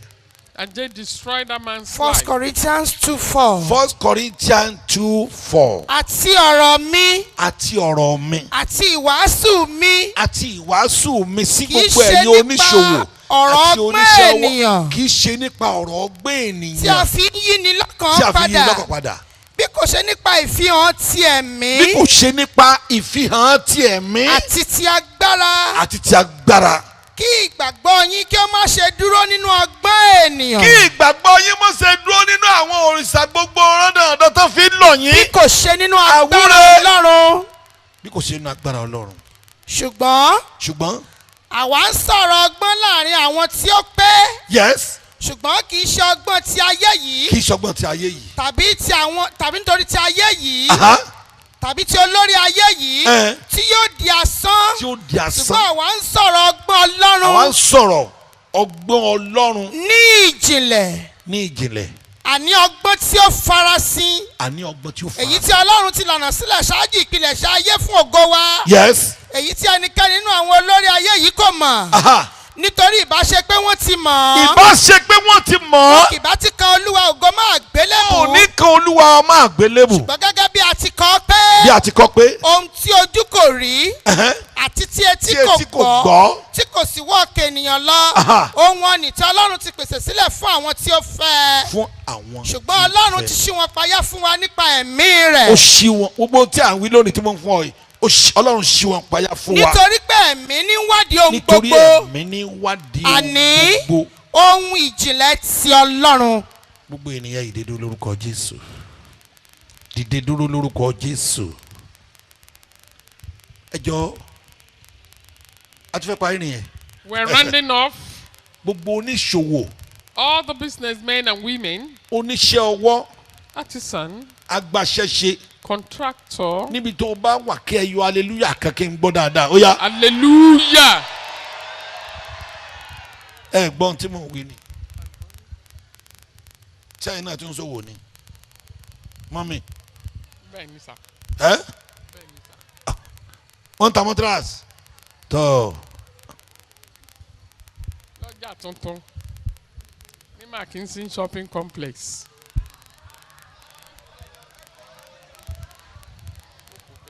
gbogbo oníṣòwò agbaṣẹ́ṣe tòótọ́ mọ́ta All rẹ. businessmen and women don't deceive mo sọ pé themselves. òwò rẹ kéré. Don't say the business is very small. wàhálà. You will prosper. Amen. dúró dáadáa báyẹn. Stand right. jẹ́ fún ọ ní àṣírí mẹ́ta tó mọ̀ lò. Let me give you this top secret that you're going to use. ṣé wàá gbà. Magba. ìkíní Number one, tó bá ti jí láàárọ̀ kùtùkùtù. when you wake up in the morning, kúnlẹ̀ ní ìkọ̀kọ̀ yàrá rẹ. kneel down at the secret place of your room. kọ́kọ́ tọrọ fún ìdáríjì ẹ̀ṣẹ̀ tó dá ní ìdí òwò lánàá. Ask ṣé o God mọ̀ for pé ojú forgiveness òlè over mọ́ the kó mọ́ purọ́ business. nídìí òwò. You tell lies when you make sales. wàá búra èké pé ń tọ́ ta ń tọ́ fẹ́ tà fún bẹ́ẹ̀ lórí. That what tọrọ you want to ìdáríjì ẹ̀ṣẹ̀. sell to him is the genuine one. Ask for now God's wàá forgiveness. dúpẹ́ lọ́wọ́ Ọlọ́run fún un tó wà pàṣẹ fún ọ lánàá yẹn. Now thank the Lord for what he has done for you over your business dúpẹ́ yẹn dáadáa. previous day now wá bọ́lọ́run sọ̀rọ̀. and talk with him. mo tún jáde lọ lónìí o. That as you are going out for the day, ẹni tó ń fi ọ̀nà rẹ lé lọ́wọ́ yẹn. the one you have committed your ways unto ó tẹ ajé pa. superseded ó over tẹ ọlọ́ṣà Ashe pa. and Olosa ó tẹ olókun pa. and Olokun. ó tẹ gbogbo òrìṣà pa.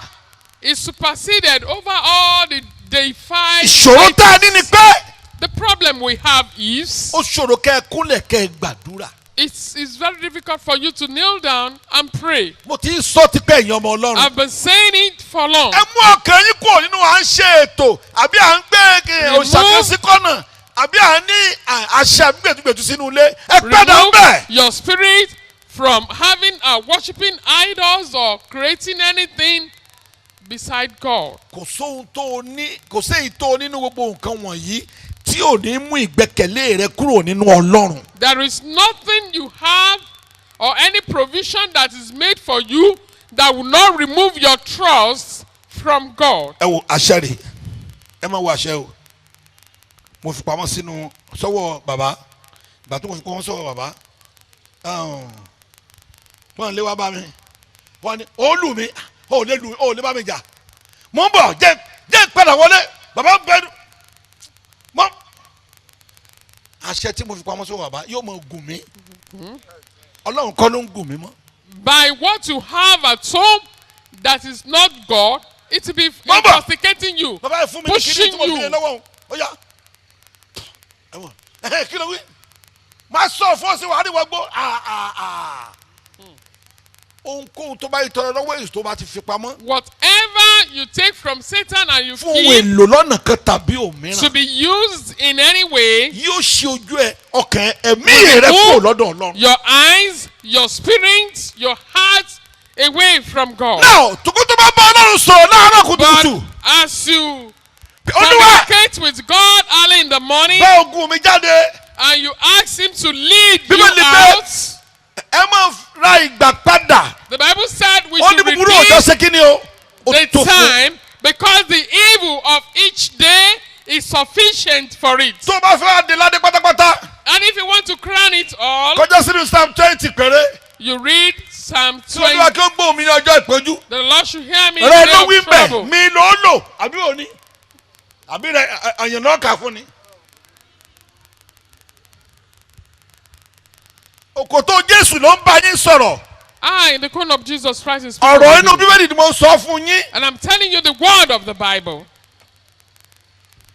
tó bá gbàdúrà títí tó kàn ẹ́ bá And as pọ̀ you rúru pray and you sínú have Psalm heart, you read Psalm 20. kí Olúwa kí ó gbóhùn mi ní ọjọ́ ìpọ́njú. The Lord hear me in the day of orúkọ Ọlọ́run trouble. jágò kó dáàbò mi. The Lord of Jacob kó ràn lọ́wọ́ sí mi protect láti me mọ̀ rẹ̀ wá. and send kó help rántí ẹbọ rẹ̀ mi gbogbo. and remember all. ṣùgbọ́n ẹ̀rí ọ̀kan gbọ́dọ̀ wà fún ọ pé gbogbo ọjà tó ọ̀tà lánàá lẹ́bọ̀ kankan tó orú o that is pé o tọrẹ kankan. You must have your conscience cleared that you have not worshipped o any tọrẹ idol. kankan. You have not given àti any. ìdámẹ́wàá àti ọrẹ ìwọ́mù.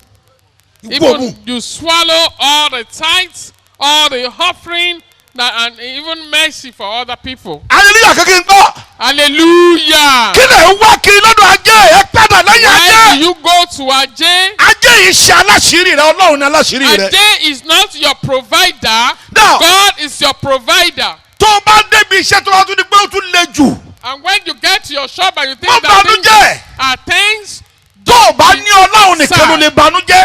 you can only be sad if you don't have God. fọlọ́balẹ̀ wádìí ara rẹ. Patiently inquire about ṣé mi ò yourself. gbógun tira mi. Examine yourself. torí àdómi gbé ọjà kalẹ̀ ó I'm ní ọ́fíìsì persecuting myself kò ní ọ̀rọ̀ rí lẹ́nu. because some people want to make sales, but they don't have the use. They don't know the use of language. yóò jókòó sí ìdí ọjà yóò kàn mú kankan yóò kanjú kan They mú will kalẹ̀. just be framed when they want to make sales. ẹnìkan yìí á dẹ̀ rí pé èèyàn bọ́ ẹ̀ lẹ́sà ẹ̀ mọ̀ bọ́. And others will be cheerful, Àwọn Igbo. welcoming their customers. àwọn ibo mọ̀ kárẹ̀ o. welcome my dear my friend how They na will say, come they will, they come my they come. friend. Come, I have the good ones you need. ṣùgbọ́n ìwọ But you, ẹni tó ń ta ẹ̀ nínú rẹ̀ ń bí ọ. you are afraid of the one that is making sales. o ò ní ọ̀yàyà kankan. You are angry with the one that is making sales. You are not bí cheerful. wòlíì gan bá ń yọdán lẹ́nu tí ò bá ti lọ́yàyà. àwọn èèyàn ò ní nígbàgbọ́ nínú àṣẹ iná yẹn. The prophet, it must be cheerful so that people will have trust in the virtue of the Lord that is using. tó bá wá dúró dáadáa níwájú Ọlọ́run And lóòótọ́. if you are steadfast in the Lord tó wá tó wá lálàá pé ó ní wàhálà lójú àlá àti lójú oorun. and you have the dreams that you have Yay. problems, lọ sínú Psalm 3 péré. go and read Psalm 3. ẹ jẹ́ n kúrò ń bẹ̀. That's apart. mo ń tú àṣírí fún ọ. I'm trying to Mo fẹ́ expose gbàdúrà secret to fún you. yín. I want to pray with all. òwò fúnra yà gbàdúrà lálẹ́ yìí. ẹ kẹ́ ìlú yà kí n gbọ́. Hallelujah. nǹkan kan wá wà ẹ̀yin ọmọ Ọlọ́run tí ẹ̀ ń kùnà. There is something we fail in. ẹ̀ ń kùnà rẹ̀ jù. We fail it gbogbo in the oníṣẹ́ name ọwọ́ of oníṣòwò ẹ̀ ti kùnà all rẹ̀. businessmen and women, artisans, contractors. orí you ara are rẹ̀ failing nìkan it. ló ti ń béèrè ààbò Ọlọ́run. You ask for protection of ó God ń over béèrè ààbò yourself. lórí iṣẹ́ rẹ̀. You don't ask for protection over your business. Psalm 91 ọ̀rọ̀ ọmọ kágẹ́rẹ́rẹ́rẹ́rẹ́rẹ́. And you orí read ara rẹ̀ Psalm nìkan ló ti ń 91. béèrè ààbò. You ask for your own protection, but you don't protect your business. àbájọ tí àwọn aláwùrẹ fi ń ṣẹ́gun rẹ̀. That is why those who make money rituals, àwọn prevail. aláwọ̀rò wọ́n fi ṣẹ́gun rẹ̀. those who attract customers, they àwọn conquer ẹrú you. ajé Those who are servants to Ajay, they gbogbo olóògùn prevail. owó pátá mo sọ fún yín ohun tó máa jẹ́ ní kébé ọdún mẹ́wàá síwájú ni wọ́n kà fún wọn wọ́n wá ká sọ pé ogún ọdún fẹ́ yóò láyé gbogbo nǹkan ọdún mẹ́wàá ti sọ fún wọn sọ pé ọ wà lọ́dún mẹ́wàá mọ́ ogún ọdún mọ́ o ọdún mẹ́rin àbí márùn pé ló ń lò ó ṣé mo sáà lò kí gbogbo ayé mọ̀ mí ẹ̀ tó bá ti mọ̀ ọ́ tán náà nìyẹn yóò wá tún ní gbogbo tó bá wà ní àyíká kọ́mọ jẹ́ tòun nìkan kọ́mọ jẹ́ tòun nìkan kí sáré sọ pé olúwa gbogbo Other people's gbogbo èrò tí ń bẹ lógun mọ́sán olúwa jó kéṣe mi nìkan ó Fortune lè for ní mí themselves. ọlọ́run ní gbọ́ tèmi. ẹ kùnà láti máa béèrè ààbò. you fail. You don't ask for protection of God over your business. tó bá ti gbàdúrà tẹ́lẹ̀ àárọ̀ olúwa dáàbò rẹ bò mí àti iṣẹ́ mi. As you pray, you ask for jẹ́ kí ọwọ́ rẹ àti ọwọ́ rẹ wà lórí mi àti kí ni mo pè é. àti iṣẹ́ mi. lásán. The honor of God must be over your markets. ẹ jọ sàmà bó jẹ́ mẹ́wàá tó bá wí àwúrẹ́ dé àyíká rẹ tí wọ́n bá kábàámọ̀ sọ pé òkò tó lè ṣe wòlíì ọlọ́run. As you ask for that protection, all those who have made money rituals by your sides, ṣùgbọ́n they mo will ṣe o regret. dúró dáa níwájú ọlọ́run o. But be steadfast tó o bá dúró in the dáa Lord. tó o bá kọjá àyè tó o ṣe dáadáa tó o ṣe tí mo ní kó ṣe tó o wá rí bó ṣe yẹ kó rí fún ọ bọ́ lóko tó yẹ ṣe wòlíì ọ jẹgba o tó mo sọ fún ọ máa béèrè ààbò ẹ mọ́ pàdánù rẹ̀ mọ́. Ask for protection of the Lord. olè ẹ̀mí ò ní jà yín mọ́. Àmín. We will never experience spiritual theft. wọ́n wà nílẹ̀ tó pọ̀ àwọn They are oníṣòwò in this ńláńlá. town. ọkọ̀ There are many. tó bá gbowó lọ́wọ́ ẹ lójú ayé wọ́n tún gbà lójú àlá. When they collect money from you physically, A fẹ́ they will lọ gbàdúrà. collect it in dreams. ní ìjẹ́ ìjárùn 5 ọmọkùnrin days kan pè mí ago, láti South Africa. Hello sir, mo ní kí ló dé kó láyé òun ò lójú rárá kí ló ń bọ̀ lọ South Africa. ó láwọn táwọn ń jìyà pọ̀ ń bí. ó dẹ̀ fẹ́ fẹ́yàwó kan ní kẹ́bí ọdún mélòó kan sẹ́yìn. mo ní kó mọ̀ fẹ́yàwó yẹn kọ̀ gbọ́ ọmọ Port Harcourt ni lẹ́ni yẹn àfìgbà tó sàfẹ́. ẹ̀yin ọmọ Ọlọ́run sir. ohun mẹ́ta ní í ṣe ogun mẹ́rẹ̀ẹ̀ta yẹn lọ́ọ́ fẹ́ gbàánu ayé yín báyìí Amen. yóò dẹ̀ ṣẹ́ lálẹ́ yìí. Àmín. kò gbọ́ ṣe ẹgbẹ́ sà tó bá jókòó sórí àga tó bá tó gbé báyìí láàrin ìṣẹ́jú mẹ́wàá yóò ti wet. He do masturbate. bó bá jẹ́ pé ìgbà mẹ́ta ló tó gbé lójúmọ́ sà ìgbà mẹ́tẹ̀ẹ̀ta ni nǹkan ó jáde lára rẹ̀ ó ní mò ń damira mo ní kírìtù mò ń damira o olóyún ni ó ní oyún kọ́ bàbá àgbà tó lóun damira túpọ̀ mẹ́rin lójúmọ́ ìgbà mẹ́ta lójúmọ́ mo ní èèyàn ńlá gidi lélẹ́yìn wọ́n ti ba ayé ẹ̀ jẹ́ sínú àwọn ajé ti kọ́ wọ́n ti mú wọ́n gba tinú ayé ẹ̀ ó lè kejì sà ó ní mi ò lè ó ní kò sí tó bá ti sùn lálẹ́ ó ní wọ́n ṣàkówó wá ni And they give him money in dreams. ó ní wọ́n gbé wá ní pálípálí àwọn béèlì owó nígbà tó bá sọ ìkẹta ó ní obìnrin wa kò sàdé dúró wájú rẹ̀ gbọ̀dọ̀ ó máa fọ́ra lára àwọn ẹrú ajé He nìyẹn also flirt in dreams. obìnrin rẹ̀ gbọ̀dọ̀ yẹn náà ní ń bá dà á pọ̀ lójú oorun. It's that woman that had Àwọn a ẹrú moral ajé affair nìyẹn. with her in dreams. mo ń sọ̀rọ̀ nínú ẹ̀mí Ọlọ́run tòótọ́ fún ọ And kí speaking iyè rẹ kó ṣí kó Spiritual padà hand. kúrò lẹ́yìn rádaràda fi ayé rẹ fún Ọlọ́run nìkan. Dedicate your life alone to God.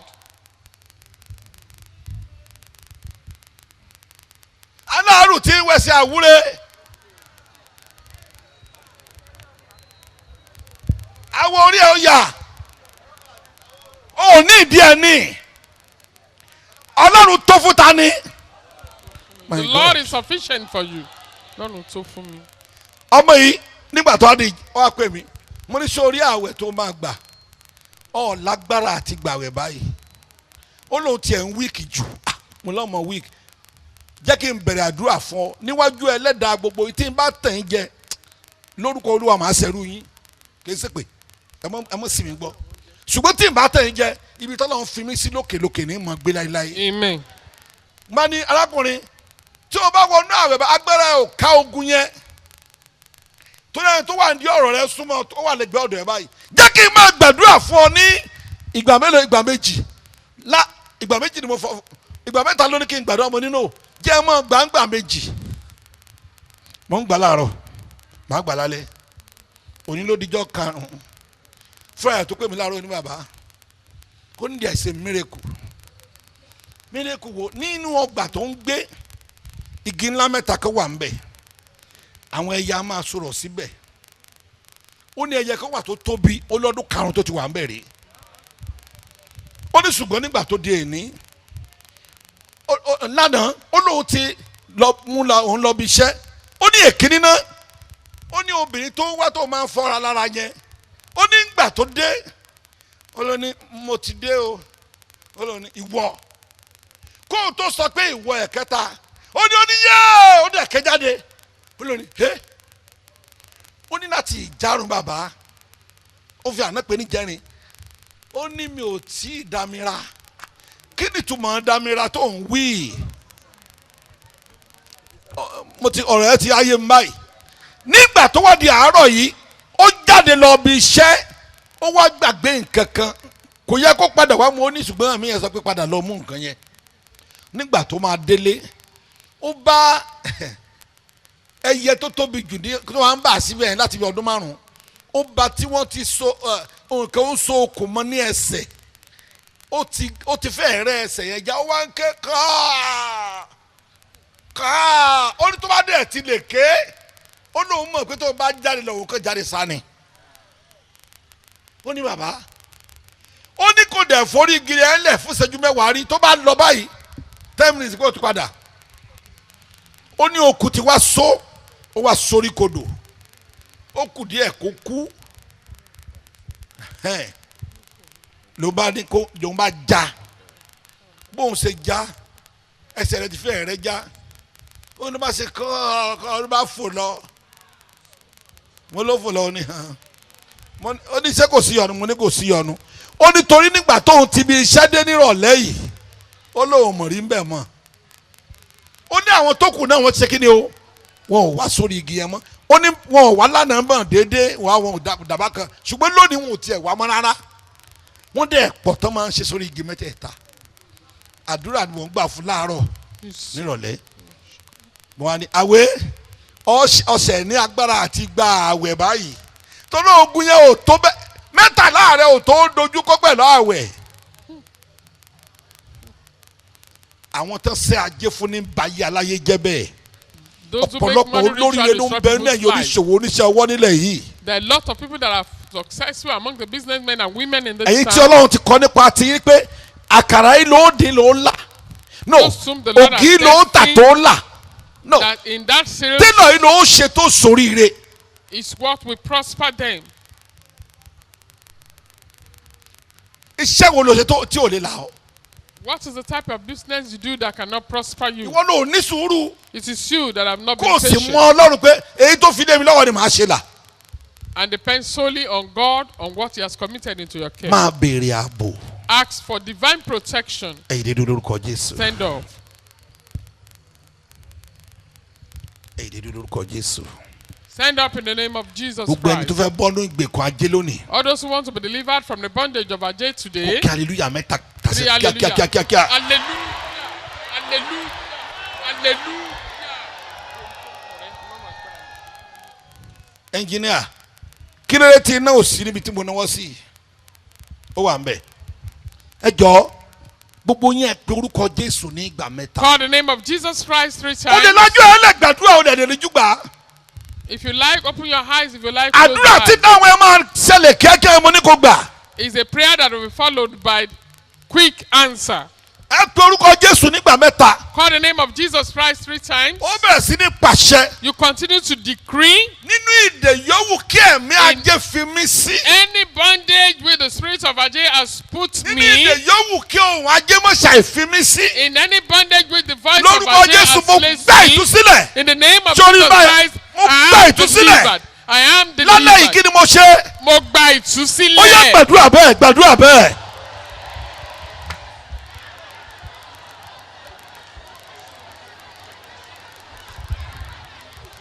ó kárí.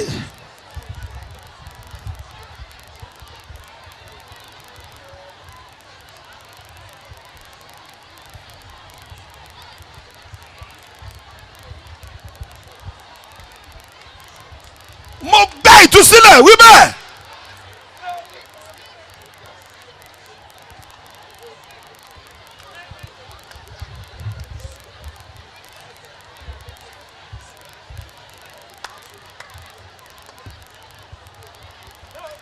mo gba ìtúsílẹ̀ pátápátá.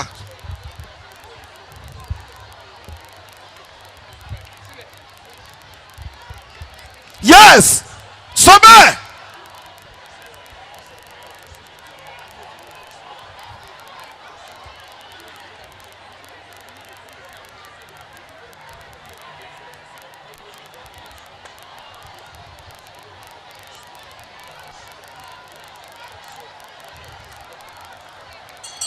Jésù Olúwa wa ẹ̀yin Ọlọ́run lógo bẹ́ẹ̀. ẹ pé orúkọ Jésù lẹ́ẹ̀kan tó. Call the name of Jesus Christ once. ó sọ pé Jésù ọmọ Ọlọ́run o. You declare the name dáwọ́ of Jesus agbára rẹ lé Christ. mi. Set your hand upon me. gbogbo àmì lára mi tó fi mí hàn bí ẹrú ajé. All the signs in my body that shows me are the slave máa parẹ́ báyìí of báyìí. Ajay disappear in the name of Jesus gbogbo àmì Christ. tó fi mí hàn bí ẹrú ajé. All the signs in my body that shows me as Ajay's slave ẹlòmíà ní ọ̀tá ajé ni Disappear in the name of Jesus ọ̀tá Christ. ajé lèmi o kó ètè gbọ́. I'm enemy to Ajay. I hate Ajay ṣó wà ń as bẹ̀ a robber. mi ò gbọ́ dáadáa. Mo wà ń bẹ̀. olúwa dáwọ́ agbára rẹ lé mi. Lord sets your mighty bó bá hand ti ń upon gbàdúrà yìí me. ló máa rí àmì lẹ́sẹ̀kẹsẹ̀. Amen. gbogbo àmì tó fi mí hàn bí ẹrú ajé. All the signs that shows me that the slave of Ajay, tí mo fi dẹni tí ajé ń wọnú ilé rẹ̀ nínú ẹ̀mí lóru tí that mi ò will mọ̀. make Ajay to come to me in the spiritual tí mo realm fi dẹni tí ń gba without my owó tí knowledge, ò ń ṣe ẹ̀ sí mi lọ́wọ́. that makes him to come and collect the money which he doesn't olúwa want dáwọ́ from lé the mi kó side. parẹ́. Lord set your ó yá hand upon me gbàdúrà and bẹ́ẹ̀ remove it. gbàdúrà bẹ́ẹ̀. yes. aha.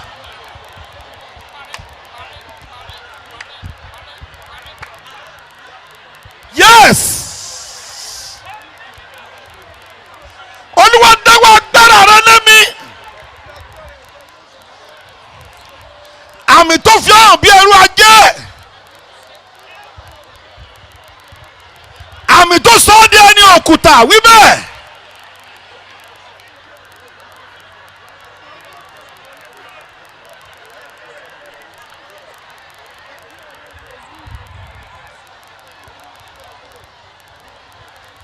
yes. aha. ó bu ìṣẹ́jú kan ìtara rẹ lọ́lẹ̀. kọ ajé sílẹ̀ lálẹ́ yìí.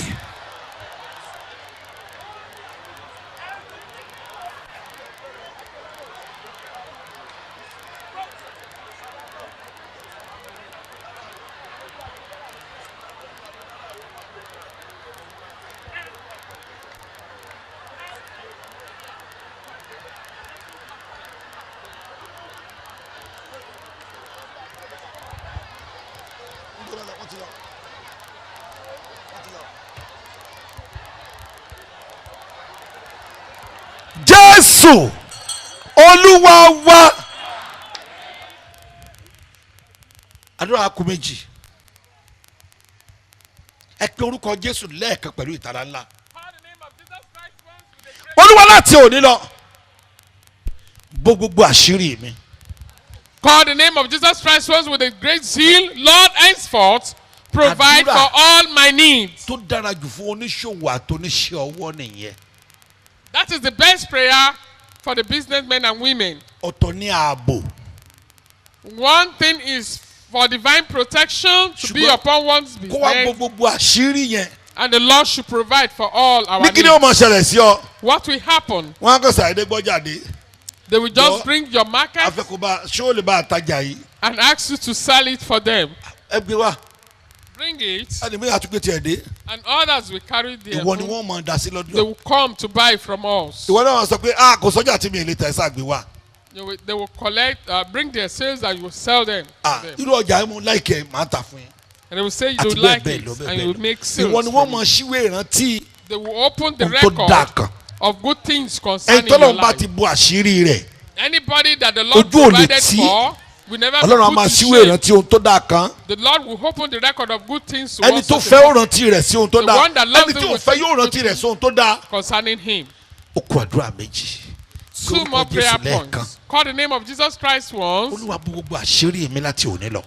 Lord, provide for all my needs henceforth. mi ò gbọ́dọ̀ sanná nímọ́ láti òní lọ. I Ǹdọ́ must wí not nù o. suffer henceforth. mi ò gbọ́dọ̀ sanná nímọ́ láti òní lọ. I must not suffer henceforth. mo fẹ́ di alábùkún fún láti òní I lọ. want to be blessed henceforth. tó o bá ti gbà dáadáa àṣírí yẹn dẹ̀ bẹ̀rẹ̀ sí bò As you nìyẹn. pray very ó yá well, gbàdúrà God bẹ́ẹ̀ will- gbàdúrà bẹ́ẹ̀. yes.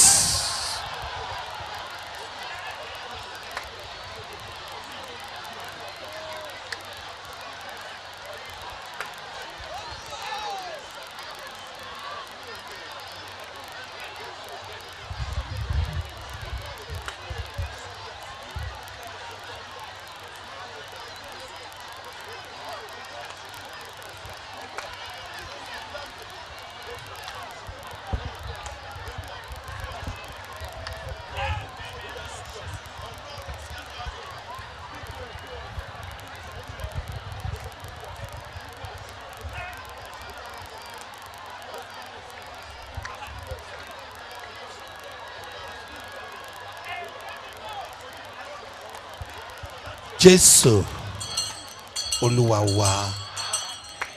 Oko ẹyọ kan. Àwẹ̀. Hello. Ẹni tó ń pè lóní sọ ọ̀bòjì. The one that have his stocks. Kí ló dé tí wọ́n tó oníṣẹ́ lọ́wọ́ lọ ń jókòó sínú oòrùn? Why is it that you that have work do stay in the sun? Ẹlòmíì ó jókòó báyìí gàrí ní tàbí èlùbọ́. Oòrùn adé ti àwọn mú akẹ́tẹ̀ yóò dáborí. Yóò tún máa sọ yóò dábò akẹ́tẹ̀. Under the sun. Ògùrè tó sun lẹ́yìn ọrùn. The sun will eat them greatly. Wọ́n wá ní kó pe ẹnìkan oníṣẹ́ ọ̀bòjì. Ó hàn pé ọ̀lẹ ló ń jó oníṣẹ́ ọ̀bòjì. And somebody is under the shed. Ẹni dìbàjẹ́. Àmín. Àdúrà kan tó kù. The next prayer point. Àdúrà kan tó kù ìgbà mẹ́ta lẹ́ máa gbà kíákíá. This last prayer point Torí we are náà going mo to have ṣeré it 3 mbẹ̀. times. Olúwa gba àkóso iṣẹ́ mi ṣe. Lord, take control of my business. Fi rọ̀ mí lọ́rùn tayọ. And make it easy, convenient for me to make my sales. Gba iṣẹ́ mi yìí ṣe. Take control over my business. Tún fi lé mi lọ́wọ́. And Kó dẹ̀ fi rọ̀ mí dedicate it lọ́rùn. to me and make it easy for me to Mẹ́ta yẹn ló máa praise. kó pọ̀.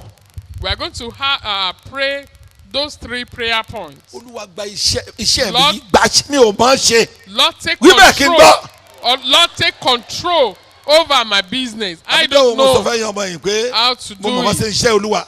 N ò mọ̀. Mi ò mọ̀ ṣe o. I don't know how to do it. Olúwa bá ń gbà ṣe o. Lord, take control of it. Fi rọ̀ mí lọ́rùn o. Make it easy Kó dẹ̀ for padà me. fi lé mi lọ́wọ́. Òwò lọ́wọ́. And Wọ́n ló recommit máa it ṣe. unto my care. Ẹyọ kan yìí ló máa ó gbà dáadáa. Those 3 prayer points in one is Mọ̀ what jà I need to Ọlọ́run use. ló lè ìdá mẹ́wàá mọ́. And don't Mo jà ló lè steal the ìdámẹ́wàá mọ́. tithe again. Máa Pay ṣàánú. your tithe correctly and have Ìgbà tí compassion a bá of fi lé people. Ọlọ́run lọ́wọ́ kì í fọ́. Anything we have Àwọn tá a fi committed lọ́wọ́ into kì the í hands of fàya. God will Olúwa never gba iṣẹ́ mi ṣe. take control over my Iṣẹ́ tó business. lọ bá gbà sí ayé ò lè rí díẹ̀. Nobody will see it. Gba iṣẹ́ mi ṣe. Take control of my business. Tún fi lé mi lọ́wọ́. Rededicate dẹ̀ fi it rọ̀ to mí me lọ́rùn. and make Ó yá it ẹ easy for gbàdúrà me. bẹ́ẹ̀. Ẹyọ kan tó kù nìyẹn o.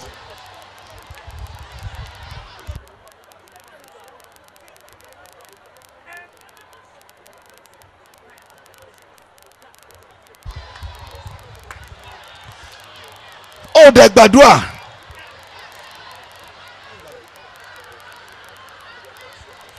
Aha.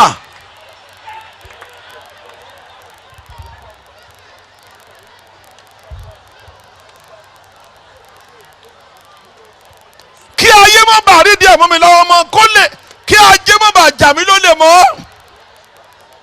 Gbà ṣe. Gbà ṣe. Jésù Olúwa wa. Ó yá gbàdúrà gbàdúrà gbàdúrà.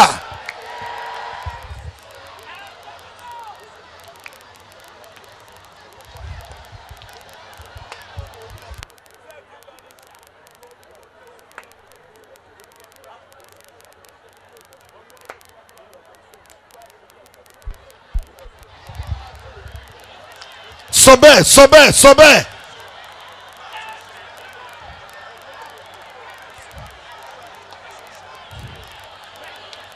Jésù Olúwa wa ní ìgbà kan tó kù ẹ gbàdúrà o.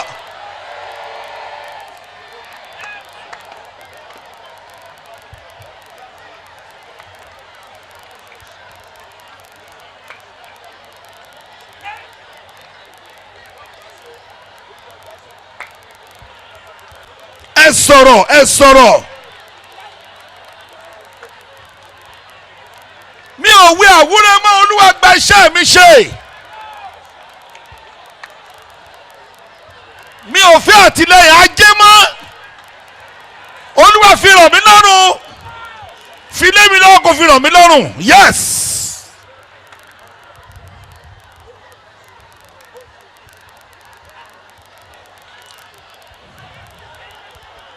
Jésù Olúwa wa. Ẹ ṣàmì yẹn nígbà mẹ́ta dáadáa.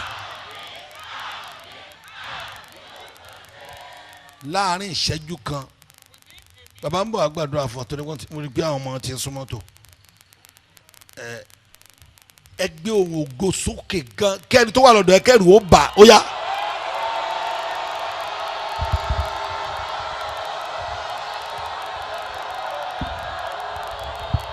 mi ò gbọ́ ògo yín lápá bí. ẹ̀yin lógo dáadáa.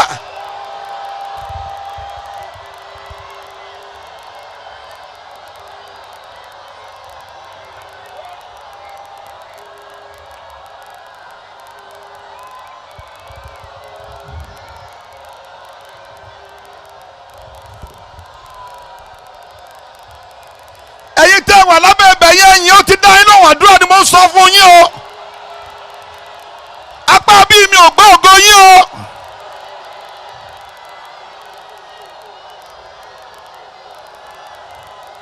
ọlọ́run tirẹ̀ ní gbogbo agbára jésù olúwa wa. ní orúkọ jésù ẹ máa sàmì dáadáa ní orúkọ jésù ní agbára ńlá ti jésù olúwa dúpẹ́ lọ́wọ́ yín a yìn yín a sì gbé yín ga fún àwọn ọ̀rọ̀ iyebíye tó ránṣẹ́ alọ́lẹ̀ olúwa gba ọpẹ́ wa olúwa gba ẹ̀yìn wa olúwa gba ọpẹ́ wa olúwa gba ẹ̀yìn wa àwọn ìránṣẹ́ yín tẹ́ ti lò fún wa lórúkọ jésù fàmì òróyàn tún wá fi kúnnú ayé wọn fi ògo rẹ hàn àwa tá a gbọ́ náà ọ̀rọ̀ yìí má jẹ́ ó takò wá lọ́jọ́ ìdájọ́ ọ̀rọ̀ yìí fi ṣe wá lórí ọwọ́ rẹ fi ṣàánú fún wa olúwa wá gbàṣẹ wa ṣe iṣẹ́ wa wá gbà ṣe wá gbàṣẹ wa ṣe ògo rẹ jẹ́ ó farahàn ní ayé wa ṣàánú fún wa wà pẹ̀lú wa gbogbo àwọn tí ò nígbẹ̀kẹ̀lé nù rẹ tó yẹ pé wọ́n tún dọ́gbọ́n sí gbogbo ọgbọ́n tí wọ́n lè dá lórúkọ jésù olúwa ká kú o jẹ́ wọ́n fàyè wọn fún ọ pátápátá olórin kan ní mo fi gbogbo rẹ̀ fún pátápátá lẹ́ẹ̀kù ìgbàgbọ́ mi rọ̀ mọ́ jésù tó kú fún ayé lórúkọ jésù olúwa jẹ́ fi gbogbo ẹ̀ fún wọn jésù ògo rẹ̀ jẹ́ ó di mímọ̀ bú jáde ṣàánú wa ṣàánú wa yára àánú gbà àánú ṣògo lórí ìdájọ́ yára àánú gbà ògo rẹ̀ jẹ́ ó di mímọ̀ gbọ́ àdúrà a ó máa yìn ọ́ a ó sì máa dúpẹ́ ògo ni fún ọ ògo ni fún ọ ògo ni fún ọ gbogbo èso tá a bá gbé lọ́lẹ̀ olúwa má jà gbé padà lọ́lé mọ́ ìṣó náà jọba kúrò lọ́rùn wa fògo rẹ hàn jẹ́rìí ara rẹ a ó máa yìn ọ́ a ó sì máa gbé ọ ga ògo ni fún ọ ògo ni fún ọ ògo ni fún ọ ògo ni fún ọ olúwa fàánú gbà wá là gbọ́ aláṣẹ ọ̀run jésù kristi olúwa wa. ẹ kí prọfẹtọ yìí wọlé o bàbá ìgbọ́n ẹ kí wọn pé ẹ káàbọ̀ o ẹ kú iṣẹ́ olúwa o kí ló dé tààrí láti jọ monday ṣé kí ọba ògò tó fáìnì ẹ̀yìn ni ẹ jẹ́ kí bàbá dáhùn wọ́n ń dáhùn. ẹ dákun ìsọjí lọ́pọ̀ fún mi o. ọ̀dà bẹ́ẹ̀ náà làá máa yí lórúkọ jésù. ṣùgbọ́n lágbára ọlọ́run tọ̀la náà àjọṣe ni. ẹ ṣe. yìí tí ẹ nílò ọlọ́la ọ̀dà ibi ní wàá ṣe. God bless you sir. amen.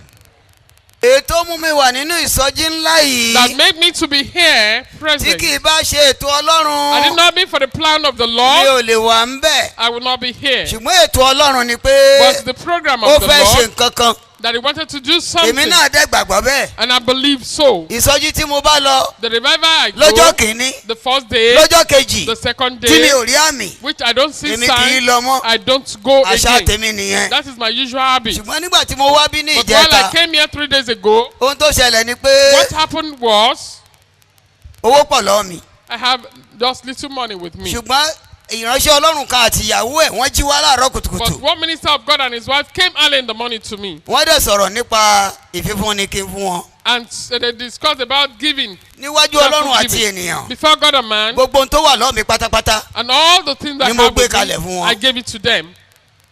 nígbà tó máa dọ̀sán And I have to kò sí nǹkan kan mọ́ I was left with nothing. gàárì ni mo mu I have to soak gari to èmi eat, àtàwọn èèyàn mi and my people, torí gbogbo ohun tó wà because all the Ni things mo gbé I have, kalẹ̀. I've given them. ṣùgbọ́n mo wá sí ìsọjí But I came to the revival, olúwa and I told the Lord, ìyanu rẹ ni mò ń béèrè o I need your help, nítorí pé because ìran tí ó wá sí ìmúṣẹ the vision that will be òun ló fulfilled ti ń ṣe pẹ̀lú mi láti January is what you have been doing with me. èmi ò rí oṣù kan tó January. òṣìṣẹ́ àmì àti iṣẹ́ ìyanu And there is no week without wọ́n á ṣe tẹ́lẹ̀ any nínú miracle. ìsọjí yìí o I asked him to come and do this in this nígbà revival. tó máa di àná Yesterday, mo wá lálàá mo rí ìran kan I had a vision. mo rí bàbá òkòtó I could see the cone of ó Jesus. fà mí lọ́wọ́ He handed me, àwájọ rìn lọ and we're moving along. adébí etí kànga kan We got to a well. ayọjú wo kànga We yẹn peeped omi inside. tó wà ń bẹ́ ò The pọ̀ water was very a few, bá padà and we went back. a tó lọ lẹ́ẹ̀kejì We go back the second nígbà tá time. a máa débẹ̀ As we get omi there, yẹn ti kún and it was full, ó wá sọ fún mi pé and he told me tiẹ̀ ni that well is for you, tèmi ni and it's for me. ìyẹn láàárọ̀ àná That was yesterday's morning. ìgbà tó máa di ọ̀sán àná The afternoon, níwájú ọlọ́run àti ènìyàn before God and man, aláàtì kan dé one alert came nínú fóònù mi in my phone, mi ò kí ló ṣe mo wá dàbí àlá and it seems like a dream. torí pé láti 2017 Because since láti ń 2017, retí ẹ̀ we've been expecting that kì í alert. ṣe èmi nìkan It's not me alone. apọ̀ ń di ẹ̀ We're so many. nínú ọ̀sán yẹn náà ni mo jáde And I went out, àbí wọ́n ṣe mistake láti transfer owó ẹlòmíì ni and I was thinking it was another money. eléyìí ò yé mi o I don't mo wá lọ ń bá understand. wọn tá a jọ entitled sówó And I yìí just went to those whom we are ǹjẹ́ rí entitled to the money. kankan Do you see wọ́n láwọn anything? ò rí kankan They told me mo no. pé Ìbàdàn Even I Ǹjẹ́ called rí Ibadan. kankan? Do you see any wọ́n alert? láwọn ò rí kankan They told me they never see Hallelujah. anything. Hallelujah. ìgbà tí mo débẹ̀ While I got there, ìyanu ńlá ṣẹlẹ̀ it was great miracle for me. ìyanu ńlá ṣẹlẹ̀ It was great miracle for ní me. October 1 In October 1, mo gbàdúrà fún ẹnìkan I lẹ́kọ̀ọ́ prayed for somebody at mo wá sọ Lagos, fún un and I told tó him bá di October 17 that by October tí í ṣe 17th, Saturday that is olúwa Saturday, ní kó má jáde o the Lord asked him not to move má out. fọ ọkàn mọ́tò rẹ o Don't touch your mo car. pe màmá ẹ̀ I called his mo pe mother. ẹ̀gbọ́n ẹ̀ I called his ẹ sọ brothers fún un and informed them. Saturday tó kọjá ní 17 That last Saturday was èmi gan 17. ti gbàgbé I've forgotten. ló bá pè mí And he called me. ó ní dádì Said, Daddy, òun ò jáde o he did not go ṣùgbọ́n out. kankan ṣẹlẹ̀ But something àwọn ọ̀rẹ́ òun happened. mẹ́ta kan dé 3 of his wọ́n friends gbé mọ́tò came. dé They brought the wọ́n ní car. kóun wọ mọ́tò And they asked him káwọn to jọ go to jáde the lọ car, that they should go òun sọ out. pé rárá o He said, No, òun ò lọ o I'm not going ṣùgbọ́n out bó ṣe today. sọ̀rọ̀ báyìí But as he's àwọn speaking, mẹ́tẹ̀ẹ̀ta jáde pẹ̀lú mọ́tò those 3 of them wọ́n went bọ́ with the sábẹ́ car, tírélà and they were under the ó ní trailer. lọ́lọ́ báyìí That right now, hospital ni wọ́n wà o they were in hospital. ilé lòun wà ń tó But o he is ilé at lòun home. wà ń tó He o was at home. ó ní dádì He said, Daddy, ẹ send account number yín send your account ẹ number send to me. account number yín He asked me to mo ní send my ìsọjí tí Ó di mo wá méjì. yìí I said, ìsọjí tí mo wá yìí This revival ó I tún came, kù ó tún kù ó tún kù there are Ọmọ other ló fi blessings bẹ́ẹ̀ for ni me. o. Other ẹ bá blessings mi for me. dìde káàkiri hallelujah méje. Hallelujah. Hallelujah. Hallelujah. ọmọ Léfì lèmi èmi ó gba ìdámẹ́wàá lọ́wọ́ Adégún bó ti ẹ̀ jẹ́rìí ṣé rí Adégún a máa ríran He do see visions. tó bá ní báyìí lòun rí ó When lè he mọ́ says ìmọ̀ this ní is what wẹ́lẹ́wẹ́lẹ́ God o has ṣùgbọ́n said, it might èyí not tó be bá rí constant, but the one he see, ní ok wọn àwọn kékeré nìyẹn kèlè tó yẹn wọn mọ ìgbà tọ́lọ́ máa pèsè fún mọ́tò fún last time bó sì gbé mọ́tò lọ́wọ́ báyìí ọ̀dọ̀ mi lọ́kọ́ ń bọ̀ ó ní mo wá rí yín ni mo ní sẹ́ ò sí ẹ rí ntọ́lọ́run ṣe ni mo lórí wọn ò ṣe o mo bá dúpẹ́ gan pé kò gbàgbé Ọlọ́run òun ni ẹni tí mo àwọn Anglican ń gbàdúrà mo ní mo pàṣẹ fún ẹ̀yin ẹ̀mí òkú tẹ́ ẹ di ẹrù fún àwọn èèyàn wọ̀nyí ẹ wọlé wá ẹ̀yin ọmọ Ọlọ́run o bí mo ti ń pàṣẹ làwọn òkú wọ́n ń sẹ́ nílẹ̀ wọ́n dẹ̀ ń wá láti òun nìkan lórí èmi dẹ̀ ti rí already mo ti gbà pé kò sẹ́ni tó máa rí yàtọ̀ sí mi òun nìkan lórí àbí. bẹ́ẹ̀ni. ó ní òkòtò òkú ọ̀rọ̀ tí mo wí lágbára o. ògo ni fọlọ́run lókè ọ̀run lónìí ó sì ń rí yẹn síbẹ̀ ntọ́lọ́ ń ṣe nínú ayé wọn náà wí ìwọ tó o bá kí aleluya méje yẹn tiẹ̀ náà bẹ̀rẹ̀ báyìí. àmín lórúkọ Jésù. ọjà ètè tún kéèkó mọ̀ pé bẹ́ẹ̀ ni ó yá o.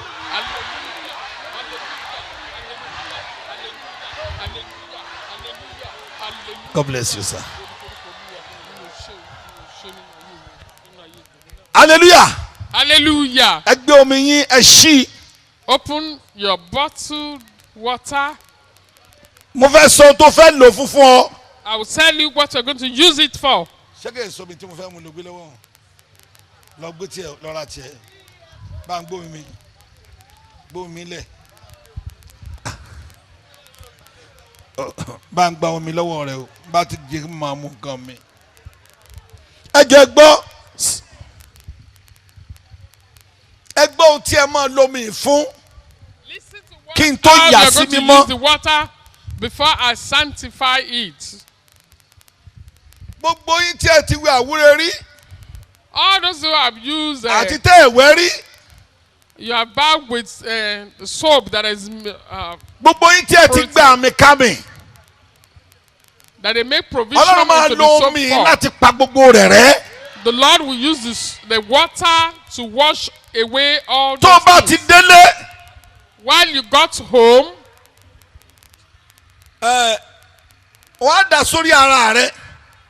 you pour it over yourself. tàbí tó bá ti di pé ara ọ̀sánra ju mú omi yẹn máa bù sọ́wọ́ ara ẹ̀ máa fi pa gbogbo ara rẹ̀ báyìí látòkèdè.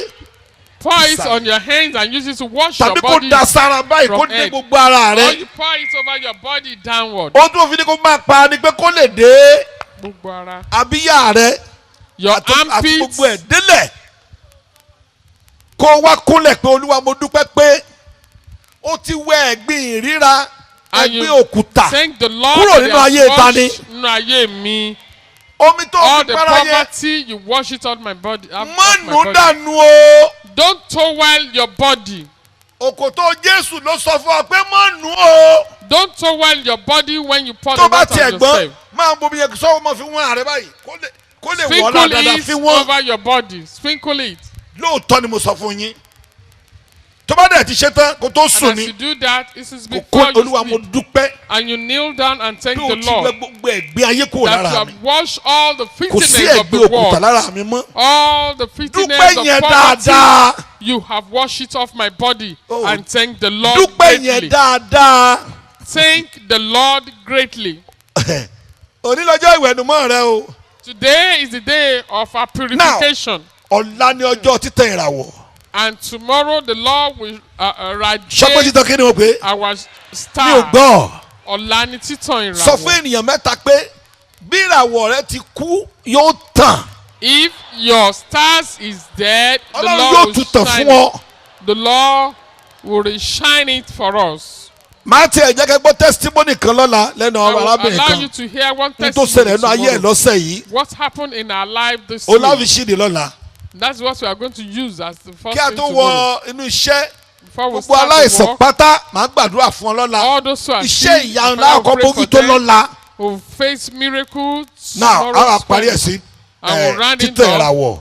into the shining of a wá our fi ọpẹ́ stars. ńlá dé ládé And we'll crown it with appreciation to the Lord. sí omi rẹ. Open the aago mi dà.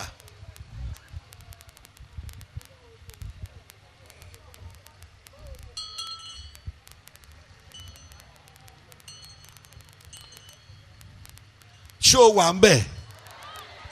orúkọ Jésù.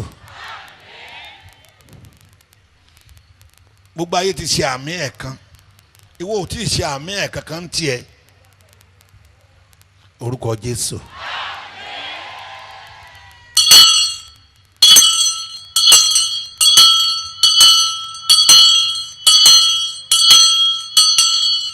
ní orúkọ Jésù. mo ní ní orúkọ Jésù. mo ní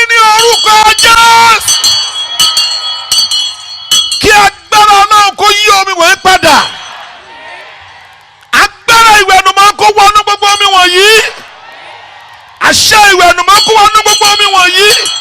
My God, àṣẹ ìwẹ̀nùmọ́ kó wọnú gbogbo omi wọ̀nyí. Ẹ̀jẹ̀ Jésù, ẹ̀jẹ̀ Jésù, God, ẹ̀jẹ̀ Jésù, agbára ẹ̀jẹ̀ Jésù kó yí gbogbo omi wọ̀nyí padà. Ó wẹ̀ ó mọ́, ó wẹ̀ ó mọ́, lórúkọ Jésù ó wẹ̀ ó mọ́. Ẹ̀gbin kẹ́gbin yóò fi ayé rẹ sílẹ̀, ìbọ̀dẹ̀kíbọ̀dẹ̀ yóò fi ayé rẹ sílẹ̀. Ó bọ́ lónìí, ó wọnú ìdè mọ́. Kí ló ṣe báyìí? Ó bọ́ lónìí, ó wọnú ìdè mọ́. Lórúkọ Jésù, gbogbo ẹ̀yin tí ẹ gbọ́rọ̀ sí àṣẹ Olúwa wá sí orí pápá yìí, ẹ bọ́ lọ́wọ́ ìkà lónìí. Ó ní wọnú ìdè mọ́. Ọwọ́ Ọlọ́run kó wà lára rẹ. Ọwọ́ Ọlọ́run kó wà lára rẹ. Ọwọ́ Ọlọ́run kó wà lára rẹ. Ọwọ́ Ọlọ́run kó wà lára rẹ. Ìmọ̀ èṣù lórí iṣẹ́ rẹ kó di asán. Ìmọ̀ èṣù lórí ayé rẹ kó di asán. Ìmọ̀ ọ̀tá lórí ayé rẹ kó di òfo. Ó yá tún iṣẹ́ rẹ gbà. Olúwa kó fi rọ̀ ọ́ lọ́rùn. Ó ní já gbèsè mọ́. Ó ní já gbèsè mọ́. Oh God, ó ní já gbèsè mọ́. Èyí tó ti jẹ tẹ́lẹ̀ kí ìrànlọ́wọ́ dìde fún ọ. Kí ìrànlọ́wọ́ dìde fún ọ. Ògo ni fọ́lọ́run lókè ọ. Ìran táwo ta kọ́rọ́pin rẹ̀ ló ń jẹ́. Àwa máa rí di. ìran tí kò ní bẹ̀rẹ̀ tí kò lópin làwa máa rí di. ìran táwo ta kọ́rọ́pin rẹ̀ ló ń jẹ́. àwa máa rí di. ìran tí kò ní bẹ̀rẹ̀ tí kò lópin làwa máa rí di. Ọlọ́run àwa máa rí di. Àwa máa rí di nìyọ́ nínú ayé mi. Ìyanu, ìyanu, ìyanu lóore rẹ̀. Ìyanu, ìyanu, ìyanu lórúkọ rẹ̀. Lórí iṣẹ́ yín gbogbo kí ìyanu ó bẹ̀rẹ̀. Mo bẹ̀ ọ́ lọ́lẹ̀ tó bá ti dẹnu ilé. Gbogbo ọ̀sẹ̀kọ̀sẹ̀. Àwọn tíra kí tíra lọ kó dànù. Gbogbo tí a pè ní oògùn dúdú náà lọ kó dànù. Olúwa ni ó fi ṣe. Ìwọ lọ́lọ́run fẹ́ gbogbo nínú ayé ẹ̀. Ìwọ lọ́lọ́run ó lò ní ìdílé yín tí a ti pàṣẹ rẹ̀ mọ́ Kristi lọ́tun. Ọwọ́ Ọlọ́run kó bò ọ́. Ó ní ṣàṣedànù mọ́. Àwọn tó ń wá lójú oorun, tó ń wá lójú àlá, tó jẹ́ ìránṣẹ́ ajé ní orúkọ Olúwa, wọn ò ní ká ọmọ mọ́. Ọmọkùnrin yẹn kò síwájú mi fa, kò gba Jésù mi gbọ́ rí, kò mọ Ọlọ́run mi rí. Ó kàn gbàgbọ́ bí aláìgbàgbọ́. Ìgbàgbọ́ rẹ̀ ò múnádóko. Ọmọ wa sọ fún pé mọ́ lo oògùn dúdú kó gbọ́ ẹ̀ dànù. Sọ fún bàbá wí ó gbàdúrà fún ọ. Mo ní ogun tó wà nù ayé rẹ̀, àwẹ̀ ó tó bẹ̀ láti dojú àwẹ̀ kọ́. Ó dẹ̀ gbọ́ràn. Ọlọ́run ẹ̀sẹ̀ sọ kó máa gbà ẹ́ lọ́sẹ̀ tó ń bọ̀. Ẹ sì wo ogun lánàá ayé ẹ̀ bó ṣe ṣẹ́. Ẹyẹ tó tóbi jù. Okùn sì mú. Gbogbo ẹnikẹ́ni tí ń gbé àwòrán ẹranko wọ̀ tó jẹ́ ènìyàn tí ń gba ojú oorun gba ojú àlá dààmú rẹ̀, kí okùn Ọlọ́run kó mú wá. Yéè mo ní kí okùn Ọlọ́run kó mú wá. Come on, mo ní kí okùn Ọlọ́run kó mú wá. Ara ò ní ní ọmọ, ṣùgbọ́n yóò tú ọ sí ìṣẹ́gun. Ògo ni fọ́lọ́run lókè ọ̀run. Ògo ni fọ́lọ́run lókè ọ̀run. Ògo ni fún Ọlọ́run lókè ọ̀run. Gba ọpẹ́ àti ìyìn wa. Jésù Olúwa wa. Dé omi rẹ mọ́jọ́ dànù, dé dáadáa. Tó o bá ti délé, mo ṣe máa lò ni mo sọ fún ọ yẹ. O gbọ́dọ̀ bẹ̀rù, fi ọkàn rẹ balẹ̀. Ìwọ ló dẹni tí wọ́n mọ bẹ̀rù báyìí. Torí ò ní bá wọn lọ oko aláwo mọ́. Ò ní bá wọn lọ mọ́. Wọ́n dá ọmọ yàtọ̀, ò ní ṣìṣe.